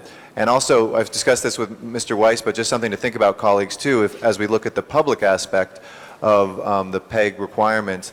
I think the way that we are currently doing public access doesn't give us a lot of bang for the buck in terms of communities. If you look at the small number of people that actually utilize our public access studios right now, if we look at other cities in which they've kind of had a more decentralized model of giving computers, giving digital cameras to oftentimes young people, community-based organizations, we could have a network literally of dozens of these production centers throughout the city, and instead of having 120 people or however many people last year used our public access studios, we could have literally thousands of young people and other community members learning about television production and seeing some of their product going up on the air in a less expensive way. So that's just something to flag that I think is going to be critical as we enter into these discussions and negotiations, and something that you should all think about in your own districts about which community-based organizations that want tech centers, that have talked about youth, often youth technology centers, could really benefit from this sort of a model rather than a centralized model of just a few huge studios that are expensive to maintain but that virtually no one uses. Thank you. Thank you, Mr. Garcetti. Other members wishing to be heard on item 83? Seeing none, let's proceed with the vote. Madam Clerk, please open the roll. Please close the roll and tabulate the vote. 15 ayes. That is approved. Next item, please. Item 108, called special by Councilmember Labange. Mr. Labange, and we do have one speaker card on item 108. Council calls forward Shamie Kramer. Mr. President, if I could here, just before Mr. Kramer speaks, this is another opportunity for Los Angeles to host a great event. And Mr. Kramer is going to give us a little background on it. The Gay Games are one of the great events that bring athletes from around the world to a location, and it would be wonderful to have them here in Los Angeles, because Los Angeles truly is the sports capital of the world. So if you just give us a little briefing at this time, I'd appreciate it. Great. Thank you, Councilmember Labange, and thank you Pam to your Cook is staff. also with you too, right there, so I want to introduce Pam. Good morning, Council President Padilla, council members. 3 weeks ago, some extraordinary events happened that led to us being here today, and I'd like to thank Councilmember Labange and his staff for doing some extraordinary work these last few weeks on our behalf. Thank you. 2 years ago, Montreal was selected to be the host for the Gay Games in 2006, but due to some philosophical differences, they have backed out of hosting the event, and the Federation of Gay Games has asked the other 3 bidding finalists to rebid. Only Chicago and Los Angeles have decided to do so. Yesterday, Mayor Hahn submitted a letter of intent on our behalf so that we may move forward, produce a feasibility study with the intent to create a bid proposal, which will be submitted on February 1st. Your support for this motion will allow Pam Cook, our government liaison, and other members from our staff to interface with the district offices and other agencies within the city so that we can really put together a solid proposal at this time. Even though the direct spending revenue on this looks to be about $100 million, one of the best things about this event is that it's going to unify this city once again, as it has in the past, coming in and stepping up to the plate and using our big shoulders of this city to make an international event viable and successful. One of the key missions of the Gay Games is to, decrease oppression. A lot of people think that's an odd thing for a sports event to do, but that's exactly what this does. It's going to unify the many different, cultural diversity groups in our city, and our key mission, bringing the games here, is doing outreach to Latin America. So we look forward to your support. We thank you for your time, and let's look forward to an incredible event in 2006. Thank you, members. I appreciate that. And Pam, appreciate your remarks. It is an important application. Hopefully we beat the city of big shoulders, Chicago, and we get the games here. And it would be great for all of Los Angeles. I ask for an aye vote. Mr. President, thank you. Mr. Garcetti. Thank you, Mr. President. Thank you, Mr. Labange, for your great work and your staff's great work on this. And I know we had the bid 2 years ago, and we had the International Federation come here. I was proud to represent the city, and this would be a great shot in the arm for the city. It would be a great coming out for the city as well to the world, and I think it would be a wonderful thing to have here in Los Angeles. So anything that I can do, please let me know as well. This is an Olympic city, and there's no better place. I love Chicago, but it's not Los Angeles, so let's get the games here. Good work. Ms. Perry. Thank you very much, Mr. President. I also wanted to rise to say how exciting this is and what a tremendous boost this will be for the local tourism and our local economy. And I believe my seatmate to the right wanted to know if you had a category for people in his age group so that he could compete too. That would be Mr. Parks. Thank you, Councilmember Perry. Actually, the motto of the Gay Games is inclusion, participation, and personal best. There are no age limits, and one of the best things about the Gay Games, again, it also reaches out to HIV-positive athletes such as myself, people coming back from dealing with cancer, other health issues, and it really is, I think one of the oldest members that participated in the Sydney Gay Games last year was in their 90s. Okay, so I'll get Mr. Parks ready so he can start training. I tell you, we would be thrilled because the Gay Games in New York in '94 had people such as Governor Cuomo and Mayor Giuliani involved, and I would love to see each and every one of you put together either a softball team or a soccer team, and let's show them what this city can do. Thank you. Other members wishing to be heard on this item? Mr. Smith. I just have a question. You mentioned $100 million. Is that a commitment on the part of the city, or is that what's going to be spent on the games, and you'll do like we did in '84 where you get private funding? Yeah, we are looking to do this through private funding. We are not anticipating asking the city for any cash outlay. Okay. One of the things that we hope we'll do, though, is working with the different departments. There may be areas where we may ask for in-kind services from the city. Okay, good. Thank you. Other members wishing to be heard? Item 108. Seeing none, let's open the roll, close the roll, and tabulate the vote. 15 ayes. That is approved. Thank you, Mr. President. Mr. President, we ask to go forthwith, and also for all council staff, at 4 o'clock on Thursday, 4 p.m. in our office, we're having a organizing meeting if anyone want to help participate so we could successfully get this bid. Thank you, Mr. President. 4 o'clock, room 480, City Hall. Thank you. Thank you, Mr. Labange. Next item. Item 123, called special by Councilmember Hahn, and there is an amending a motion that has been distributed to the council members. Item 123 now before us. Is Ms. Hahn ready?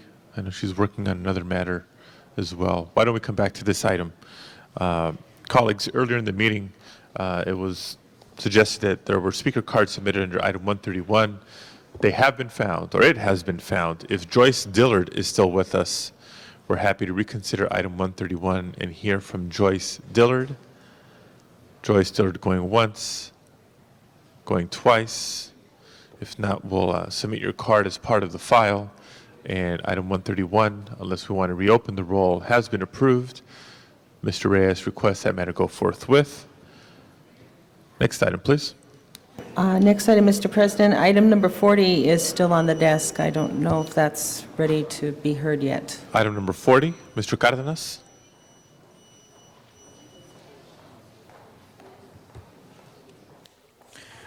Yeah, I just wanted to make a comment on this item. I know it was brought up and it was postponed to today at my request, and I appreciate that opportunity. I personally haven't spent enough time on this item to feel comfortable with voting aye on it, so I just wanted to say that at this time, based on what the due diligence I've done and looking into the due diligence that's been done on this issue in the past, I don't feel comfortable voting aye, so I just wanted to state that for the record. Other members wishing to be heard? Mr. Parks. Thank you, Mr. Chair.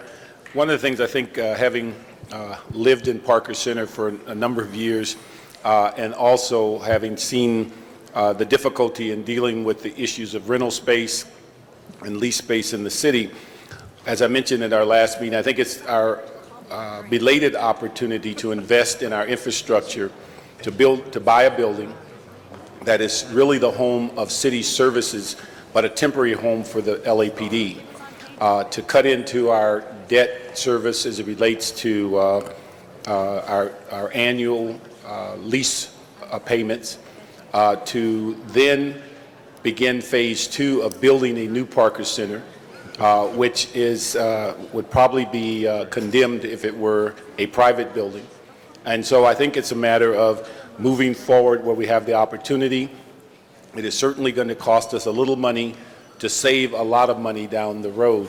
The process of moving the large number of city agencies out of 419 Spring is going to be a benefit.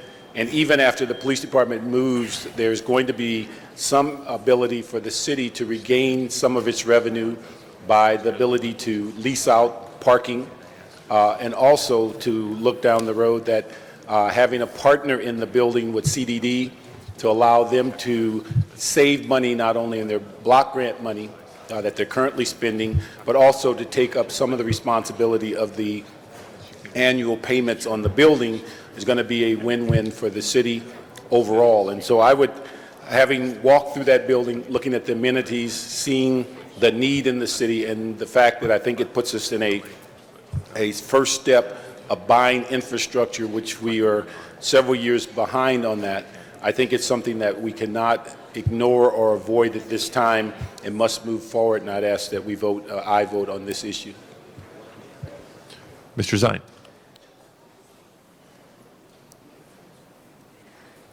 Mr. Deaton. Mr. Zine. I know that Mr. Fujioka, who's sitting there smiling, is wondering, yeah, you come up, where we find the money. I know that the state's broke and we're in financial difficulties, and people would question not the necessity, but how we fund it. And if you can just explain how, when we have the financial difficulties that we have in Los Angeles, we find the dollars to make this purchase and to provide the moving expenses, et cetera. Because that would be a question for many people who Certainly. say, how do you do this when you don't have any money? If this was just a shift from Parker Center to a temporary headquarters for the police department, I probably would not be recommending it. But it is the follow-on, the reduction in our lease cost. It is an investment both in terms of absolute cost that we are providing, that we're now spending on leasing, that we will reduce upwards of $8 million a year, one. And two, the increased efficiency of, I think, better quarters long-term for a lot of employees, non-police department employees, quite frankly, when we move them from this temporary facility. I think it's that investment that we can't pass up. And as Councilman Parks, I think, indicated, we should have done this some time ago. And I think we will be penny wise and pound foolish if we don't move ahead. So we are already spending money on leases to house the city employees. There will be a bump. We will have additional money to spend that we didn't have to spend in the next fiscal year. But once we move the people, we move the police department out of the temporary facility and we'll be saving $8 million a year. It's hard to turn that. And the bump that we're going to be spending, where's that money coming from? From the general fund. That we don't have in? We don't have, I thought we were going to do a bond or something. No, we will, we're going to borrow the money and pay back over a 20-year period, but still there'll be the debt payment to pay in the meantime. How will that affect our rating? It will not it won't affect our rating.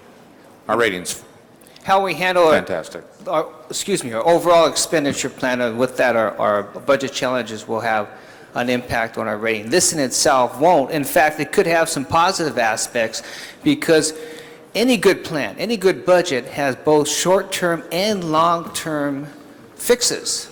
The short-term is what we're dealing with, caused by the state. This is a long-term investment, because the city is going to be here regardless of these little bumps in the road. This is an outstanding long-term investment for us, and the bond community will see that as just that, because in 10 years, the benefit that will derive from purchasing this building will far outweigh the short-term challenges. And I know we have a deputy chief in the audience. If you'll please come forward. I just want to make sure that, I'm sorry, assistant chief. Commander, deputy chief, assistant chief.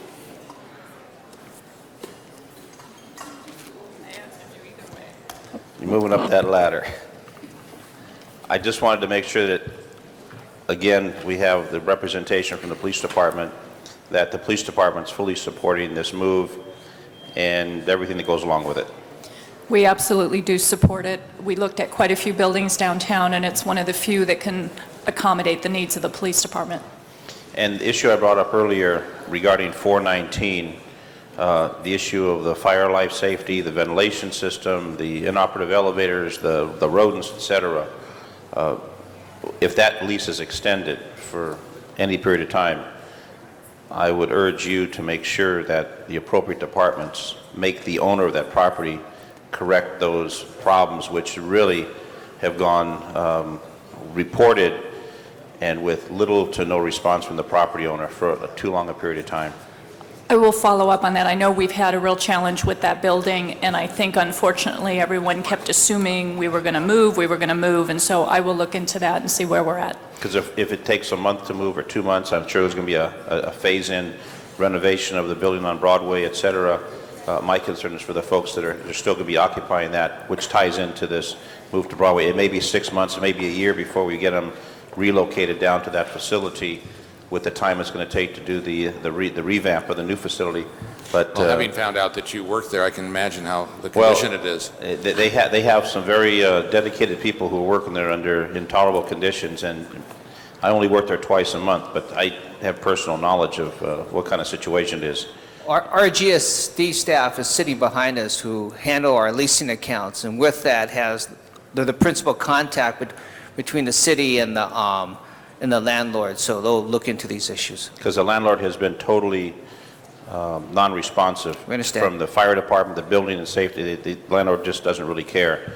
And it's our employees that are going through these intolerable conditions. So I support the project. The police department supports the project. We've explained the dollars involved, but in the short term, whether it be 6 months or a year, we take care of those employees that are down there. And then I understand the final phase of this, when we relocate our employees to the other departments and we build a new Parker Center or the new police administration building, that will turn into residential or commercial or something, or whatever. We anticipate that area will be used for housing. There's been, even with some of the leases we have now, landlords have indicated that there's loft housing proposals that they're looking at. Okay, thank you. There's loft housing proposals that they're looking at. Okay, thank you. Thank you, Mr. President. Mr. Labange. Thank you, Mr. President. With great support, I move the previous question. Okay, you are the final speaker on the queue. Well, then I'll speak some more. Getting ready for a vote. Madam Clerk, please open the roll. Please close the roll and tabulate the vote. 14 ayes, 1 no. That is approved. Next item, please. Item number 123 is still on the desk. That was called special by Councilmember Hahn. Ms. Hahn, item 123. Thank you, Mr. Chair. Mr. Padilla. Mr. President, members, I was just called the special because I have an amending motion for 123. It's right before you. It's just a technical amendment, so. Without objection, we'll adopt that technical amendment and consider item 123 as amended. Any further discussion on this item? Seeing none, Madam Clerk, please open the roll. Please close the roll and tabulate the vote. 15 ayes. That is approved as amended. And let's send item 40 forthwith, please. Mr. Zine. I have a request that item 52 and 76 forthwith, please. Forthwith on item 52, forthwith on item 76. Thank you. Next items. Next item, Mr. President, I understand there was a Rule 23 special motion being in the process of being distributed, and I don't know if that's been... Let's do some housekeeping in the meantime. Okay. This is a time for comments from the public on items not on council's agenda. And we do have 2 speaker cards on, well, by the same person under public comment. Mr. Tut Hayes. Mr. Hayes still with us for public comment?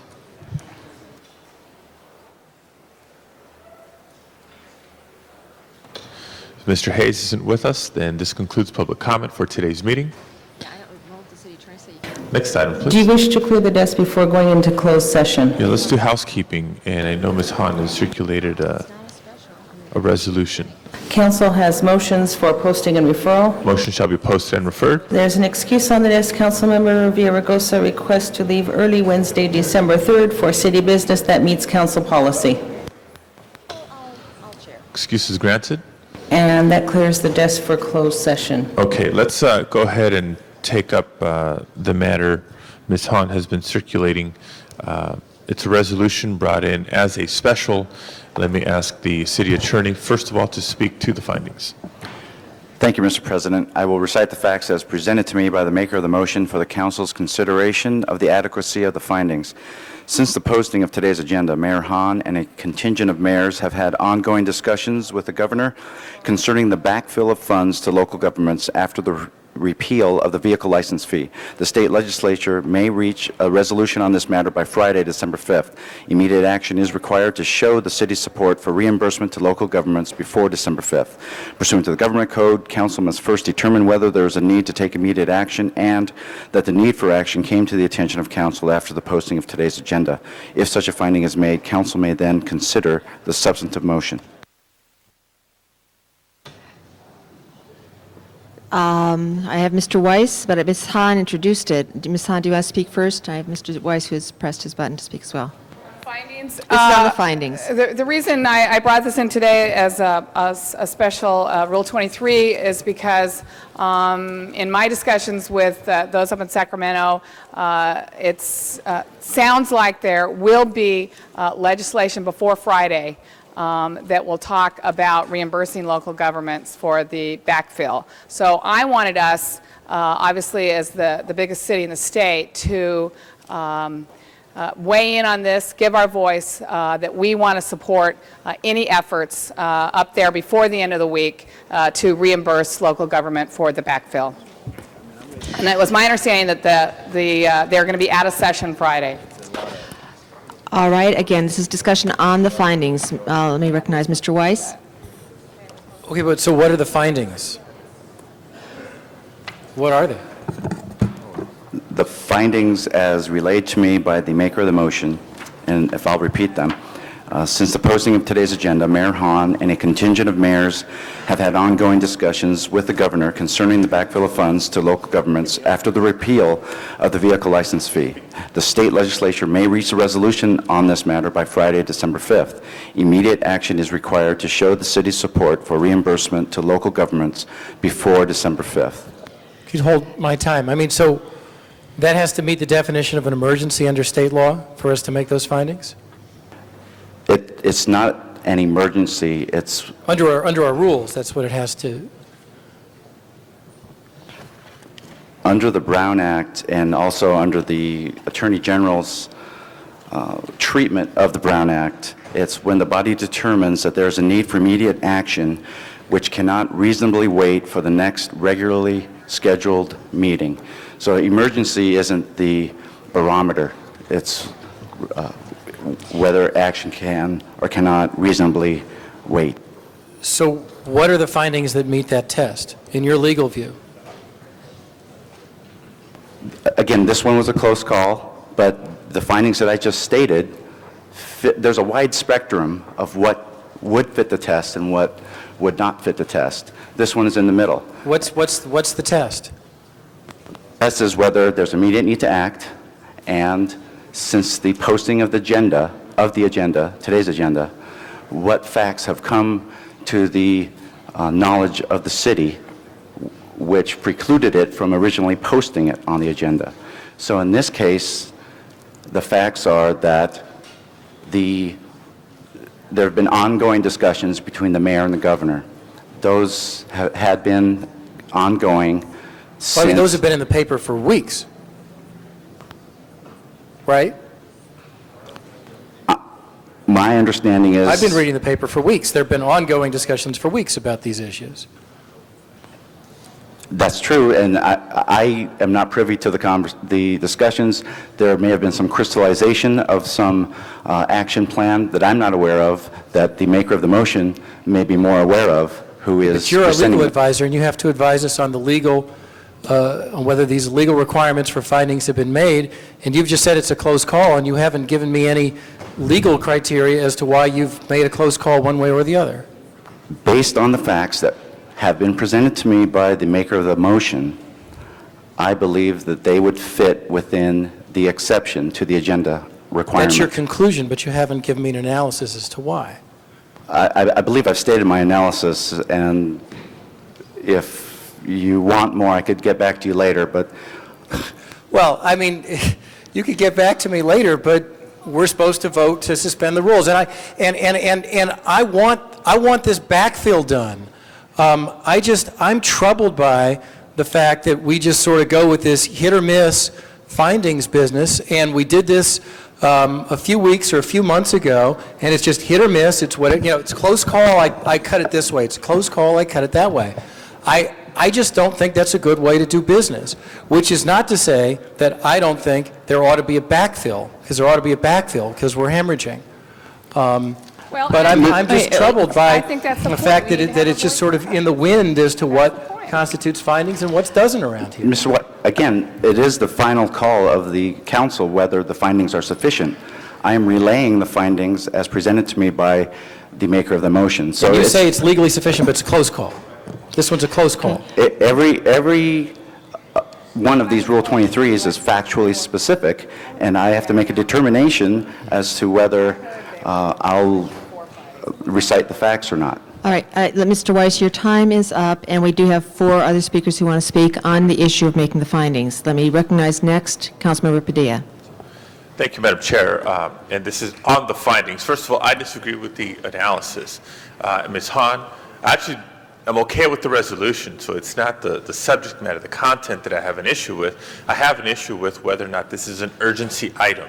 And it just so happens that it's this specific resolution that we're finally calling the issue on, because I think there's a lot of special motions that are brought into the council that I think we stretch the rules to make the findings to take them up to consider. I mentioned it before that at some point we just have to put our foot down and really revisit what the 2 criteria are. Number 1, is there an urgent need to act? Some say yes, some say no. It's always, the case in Sacramento that this could be over by tomorrow. This could be done, in 2 days. We never know. Sometimes it is, sometimes it isn't. The other part of the criteria that we're being asked to make findings for is, did this come to our attention since the posting of the agenda? And to that, my answer is no. We've known that the potential loss, and more recently, the real loss of vehicle license fee revenues to the city of Los Angeles, that's been going on for a while, as Mr. Weiss has been trying to emphasize. It happened before the recall, it happened after the recall, it's happened, and it really happened when Governor Schwarzenegger signed his executive order, and that's been more than 72 hours ago. So this isn't anything new for us. I'm fine with the subject matter of the resolution, and I think we should take it up in due course. If we wanted to Rule 16 this, we could easily take it up on an agenda Friday. I don't know if Mr. Parks, as the chair of our budget committee, is insisting on having a committee review of this resolution. It may or may not be necessary. I think that can be up to the body. But in terms of an urgent need to act today on this issue, I don't think we have the findings to be made. And I want to end with this, because I know my time is running, with a question to Mr. Deaton, our chief legislative analyst. Has this council taken in the past a position on what this resolution speaks to, which is the vehicle license fee, either in opposition to it being taken away, or if it's taken away, or restoration of those revenues to the city of Los Angeles? Have we done this in the past? Yes, and realize that it's been a moving target during the budgetary process when Governor Davis was still governor. We took positions of wanting backfill. If they did that, they made they in fact did do that with the gap. Then I just was asked my staff to check on the Councilman Parks brought in a motion right after the governor made his proposal, and we did take a position of backfill. Subsequent to that time, there has been at least one bill, and I understand there may be other bills introduced for the backfill since then, which are specific to the case on what's happening up there now. But we have had a general position, obviously, that we wanted to continue to get VLF. But if you will, the game in Sacramento has changed from month to month and day to day. And it seems hour to hour at this stage. Okay, and so then just to close, colleagues, as of right now, we do have a position that speaks to this item. We were against the vehicle license fee lost to the state of California. That's old news now. The governor did what he did, and we have a current city position advocating for the restoration of backfill vehicle license fees to the city of Los Angeles. That is already our position today, and our Sacramento staff, our city advocates in Sacramento are advocating that position. So this resolution doesn't bring anything new. I don't think we should make the findings. I think I'm more than happy to accommodate something on Friday after hearing possibly from Mr. Parks. And if anything, I think this serves as a valuable vehicle to be able to discuss and act on Friday as may be necessary, given any potential changes between now and Friday that may occur in the legislature. We'll have more information then. Your time is up. Let me recognize Mr. Cardenas. I think what's paramount in this discussion that before us at this moment is special session will continue beyond Friday. There is, in fact, a deadline that the governor has indicated that he would like to meet if he's going to put something on the ballot like a bond in March of next year. Then the legislature does need to act by Friday on that issue. But the next question for this discussion is, has there been a legislator who has indicated either publicly or privately to anybody on the city council or to the mayor's office that has said that they are going to move legislation by Friday on the issue of the VLF and or the issue of what they're going to do, if anything, about a backfill to local governments? I think that's paramount. If in fact there's a legislator who has indicated that they will move on this issue by Friday, then I would agree that we need to take it up special if that's the case. I haven't heard yet this morning in these chambers that someone in Sacramento, whether it be a senator or an assembly member, who is actually carrying a bill, amending a bill or what have you, that is going to carry a piece of legislation and bring it to fruition by Friday. Mr. Ludlow, to be followed by Mr. Labange, Ms. Gruhl, Mr. Parks, Ms. Mizikowski, and Ms. Hahn for a second time. Thank you, Mr. Chair. First, let me just rise and thank Council Member Hahn. I think many things we have to deal with here on the council floor, and I think she's doing her role as a council member to try to engage in this issue and to make sure that the voice of the city is heard on a dynamic that's taking place in Sacramento. My issue right now is with the city attorney, and I just want to go back to what Mr. Weiss was saying, because Mr. Padilla couldn't have put it any better, and I think Mr. Cardenas is sharing some information here as well. This issue has been before 39 million Californians for the last 5 months. The candidate, Schwarzenegger, made it very clear from the beginning until the end, and he made it clear since he was sworn in that this is what he was going to do. He made his action last week, and I'm just trying to figure out, because we've had this debate on other issues when we've been trying to figure out, are we falling within the rules of exigent circumstances that came to our knowledge after the posting of the agenda, and must be addressed before we can convene for council the next time. And I'm trying to figure out how you make that determination, given that this information has been out there. And again, I want to concur with Mr. Padilla that on the issue, and Mr. Weiss, I completely support what Ms. Hahn has put on the floor here, completely. I think we all ought to go up to Sacramento, we all ought to have our voices heard, and we all ought to do what we got to do. But I'm trying to figure out how this interpretation applies to this issue, but in other cases it hasn't, given that we've known about this for quite some time. Mr. Ludlow, I'm simply making a call based on the information that's provided to me by the maker of the motion. There's a misconception that the city attorney makes the findings. We don't make the findings. We recite the findings as presented by the maker of the motion. This discourse, this discussion that is occurring right now is a debate on the findings. And so reasonable minds can differ, and all I'm doing is presenting the facts. But right now, your interpretation and what we all rely on you in this moment, I mean, this is your moment. This is when we turn to you and say, give us some direction, give us some feedback on the dynamic that is played out that makes this rise to fit the rule. And the question that we have is, number one, do you know, are you saying to us as to the council, we have legal foundation that this issue will be taken up on Friday, and there's no doubt about it. This will happen on Friday in the state legislature. I don't have those facts. Ms. Mizikowski, I think, has a point of information. This might help shed light on everybody's issue here with the issue of the findings. I have in front of me from the Council File Index a motion that was adopted by the City Council on November 18th. It was a special motion on November 18th because on November 17th, hold his time, on November 17th, the governor had been sworn in and the governor signed repeal the tripling of the vehicle license fee. That motion said it was important to us to get backfill.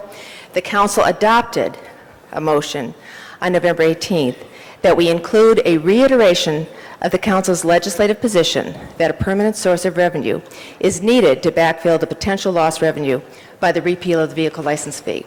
We have that position. We did it 2 weeks ago. Thank you, Ms. Mizikowski. Mr. Ludlow. Which is the next point.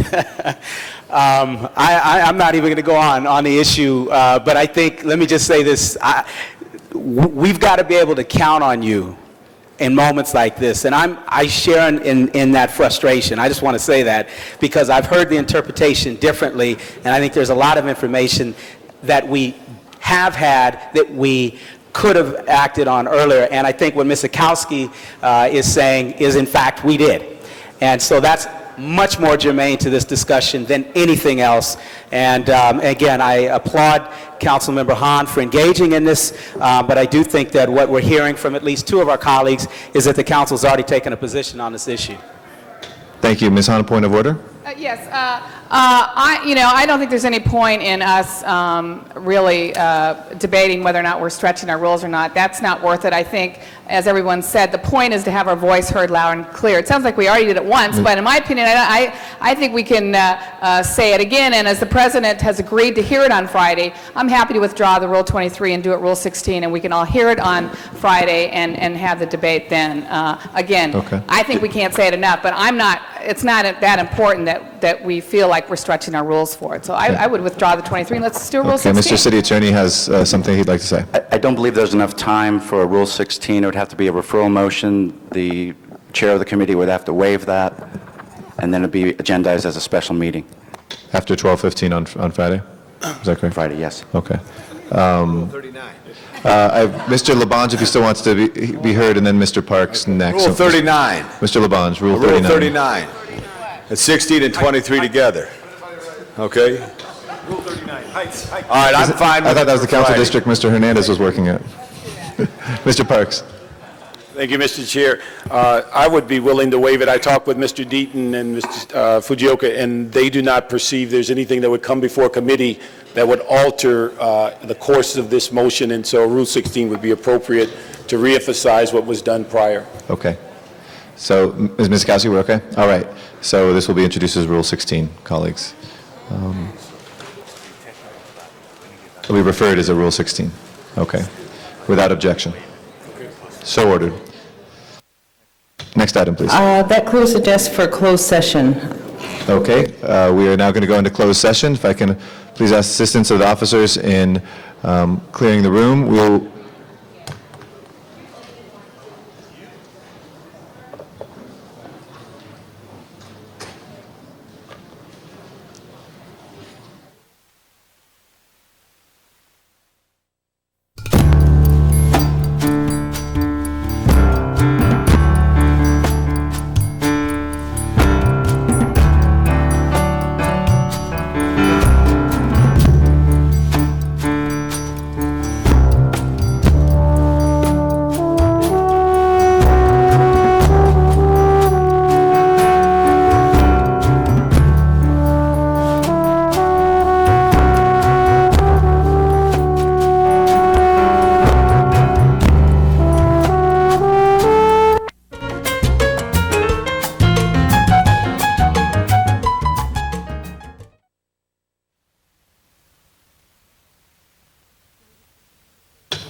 Welcome back, ladies and gentlemen, to the City Council meeting. We have item 35 before us, settlement. Madam Clerk, if you'll let us know what's before us. And that's in settlement in the case of $950,000 in the case of Scher versus City of Los Angeles. Okay.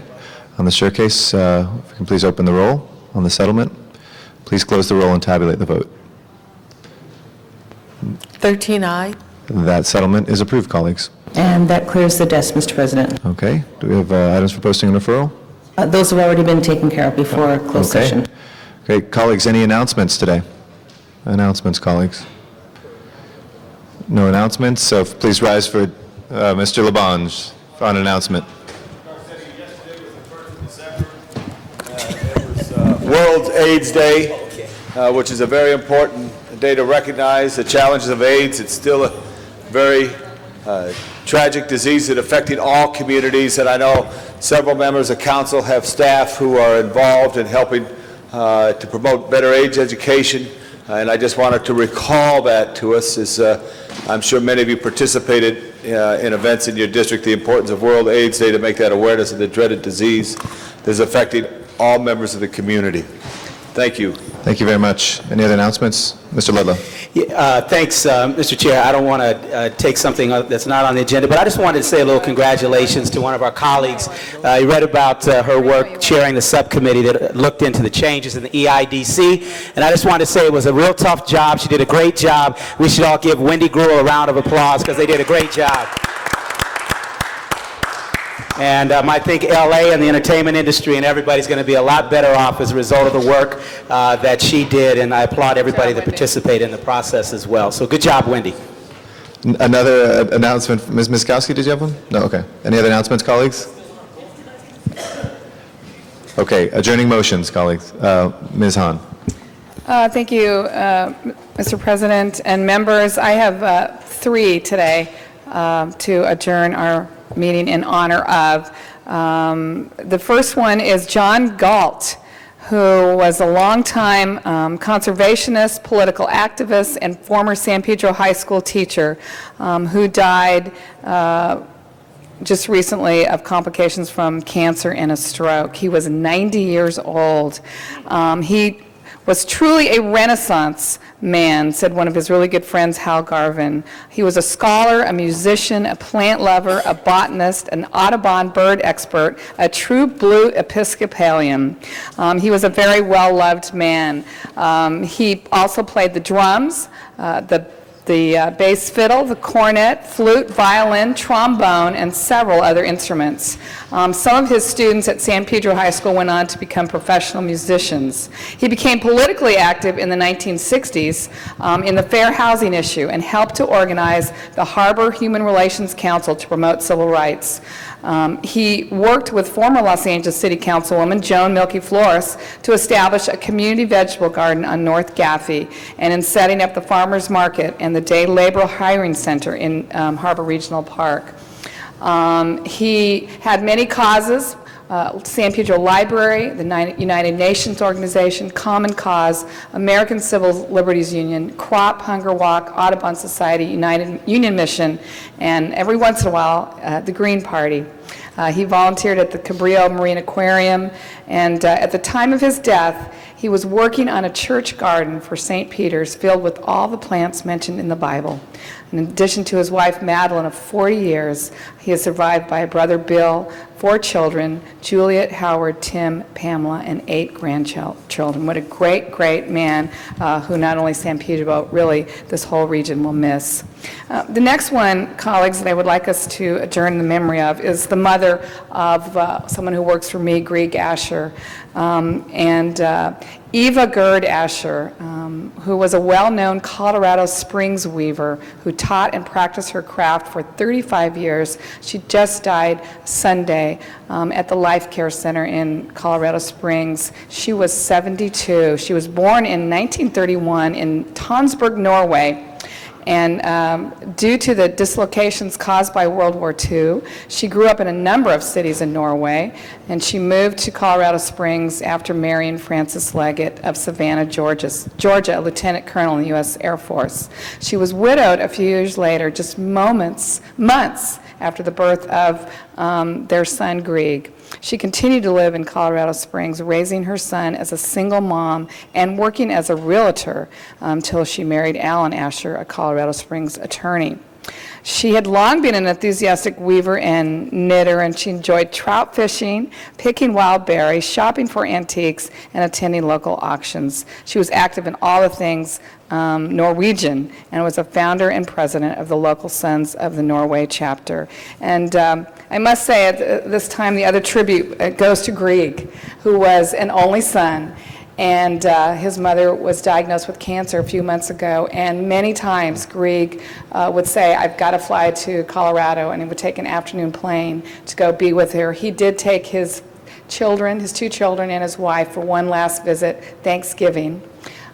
He came home Sunday morning and then found that she had taken a turn for the worse and got back on a plane to go back to Colorado. So he was truly a devoted son until the very end, and he deserves as much a tribute as his mother does. And the last one I would like us to adjourn in memory of is Mitzi Euler, who passed away peacefully at her home in San Pedro. She was one of my neighbors on November 26, and she'd had a terrible, lengthy battle with cancer. She was a wonderful wife, a wonderful mother, and she was a born teacher. She was born in the Japanese internment camps that she and her family moved from Arkansas to California after the end of World War II. She graduated from Victor Valley High School in 1962 and then attended UCLA, where she met her husband, Howard. And upon completing her studies at UCLA, she began what would be a 30-plus year teaching career at numerous schools in Los Angeles and ending her career as a first-grade teacher in Torrance.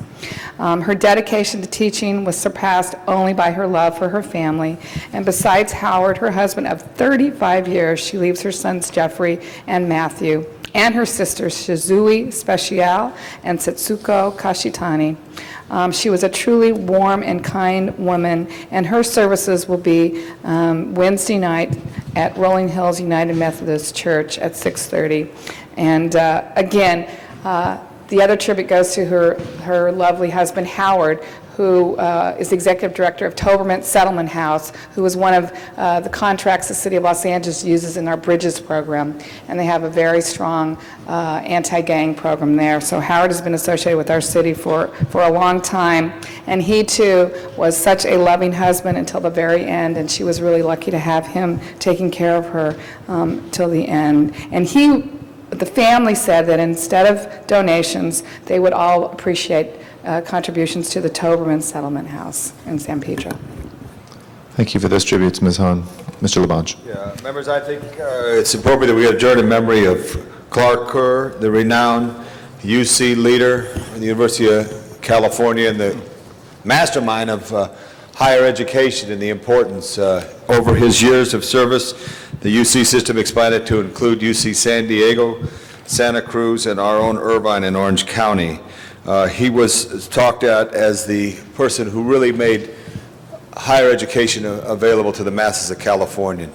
Although controversial in some of his life, he has a true belief of making sure that every Californian had an opportunity to get higher education. So I ask we adjourn in memory of renowned UC leader, University of California leader, Clark Kerr. Thank you, Mr. Labange. Ms. Miskowski. I would just like to join in with Tom on Clark Kerr. I know there are a number of members of the council today and any number of members of the former council members who are recipients of the work and the legislation and the groundwork that he laid in the UC systems throughout California. And are thankful for that education. He was, I think, the foremost renowned academician of his era. And although there was controversy, I don't think it was controversy that he necessarily caused. He had served well through Governor Pat Brown's administration in building this great system, and through the era of Mario Savio and the free speech movement at Berkeley in the early 60s, and then through the beginning of the protest of students in the mid-60s in the Vietnam War. And he actually supported the students. And the reason that controversy ensued is because when then Governor Ronald Reagan was elected, he fired Clark Kerr for not cracking down on the students. So it's a controversy that, although it's part of his life, it's a controversy I'm proud that he stood for, and I'm proud to have been part of the UC system through some of those eras that allowed us to learn perhaps a little bit of political free speech and get us all here today. So I would think it would be appropriate for all members to join in on that and remember him for the greatness that he was as a man, but the greatness of the university that is his legacy. Thank you, Ms. Miskowski. Any other adjourning motions, colleagues? Mr. Parks. Yes. Thank you, Mr. Chair. I have two adjourning motions. Asked that we adjourn in honor of Mr. Harry Thompson, one of the first African-American football players in the National Football League. He's a former member of the UCLA Bruin football team. He was a starting guard there for 2 seasons, 1948-49. Joined the Rams in 1950 and was a key member of the team as it went forward in the NFL championship year in 1951. He played for the Rams from 1950 to 54, finished his career playing for the Chicago Cardinals in 1955. Following his retirement, his goal was to win more pension benefits for those who had played professional football before 1959, and he spent a year as the president of the NFL Alumni Incorporated. Mr. Thompson died in Los Angeles on Wednesday, November 26. He was 78 years old. The funeral mass will be celebrated at 11 a.m.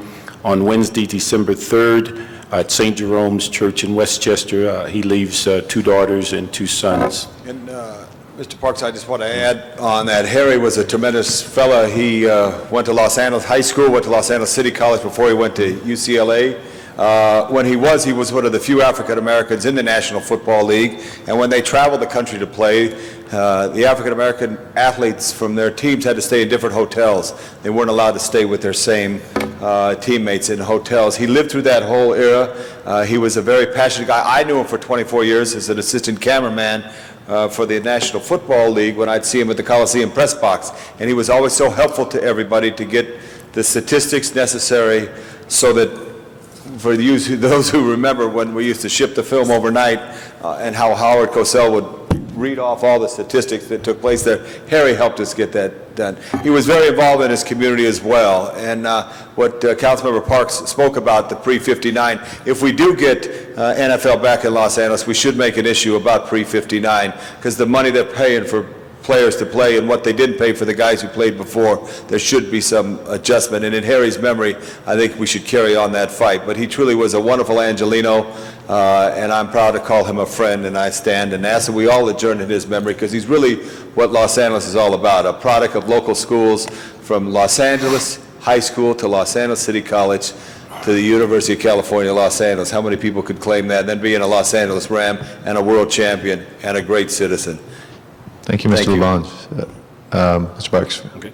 I have a second adjourning motion. Doris Jean Smoot was a Los Angeles County employee for 38 years, a resident of the 8th District since 1969. She was born November 16, 1933, died at the age of 70 on Wednesday, November 26. Ms. Smoot was a faithful member of the Founders Church of Religious Science for more than 33 years and was a member of their Lunch Bunch, which is a group of close friends who enjoyed spending holidays together. Funeral service will be held at 1 p.m. on Friday, December 5th at Angela's Funeral Home, and interment will follow at the Los Angeles National Cemetery. She leaves a host of relatives, one of which is a LA City employee, Lieutenant Evangeline Nathan, currently assigned to 77th Detectives. Thank you, Mr. Parks. Colleagues, I would ask that you join me in adjourning today for two people. One, Marion McClellan, a great resident of Echo Park and Silver Lake area. Marion was a peacemaker, an idealist, and a gentle soul at a time when two competing groups were warring over the 60,000 residents of Echo Park Neighborhood Council. She was the individual who really reached out and offering her church as a place for reconciliation and for negotiations. She never raised her voice in argument, never had a bad word of disparagement to say about any of her fellow neighbors, and her ability to proofread made all involved in formation of the Greater Echo Park Elysian Neighborhood Council committee turn to her for her editing skills when they went through iteration after iteration of bylaw revision. And the amazing thing is she played this role, and then she sought no office for herself. She was a truly special person who volunteered her time in Echo Park and Silver Lake area for many, many years, and is survived by her husband, Sherman McClellan, and our thoughts go out to him. Second, I'd ask that we adjourn for Rosalba Acosta, who was gunned down in Hollywood, a resident not of the city of Los Angeles, but who was visiting on Thanksgiving Day. She was visiting in the Santa Monica Western area and was caught in gunfire, gang-related gunfire, and was shot down and killed in front of her husband and children. She is survived by her husband and 3 children who were there on that day. We've been in close contact with Hollywood Division of the Police Department, who is working very hard on making sure that we find out who perpetrated this crime. But in the meantime, we ask that we adjourn in her memory and that she rest in peace. Okay, that is it. If we can call the roll, and remember tomorrow, and for viewers on Channel 35, we'll have the Secretary General, Kofi Annan, in chambers, so tune in and have a good day. Please call the roll.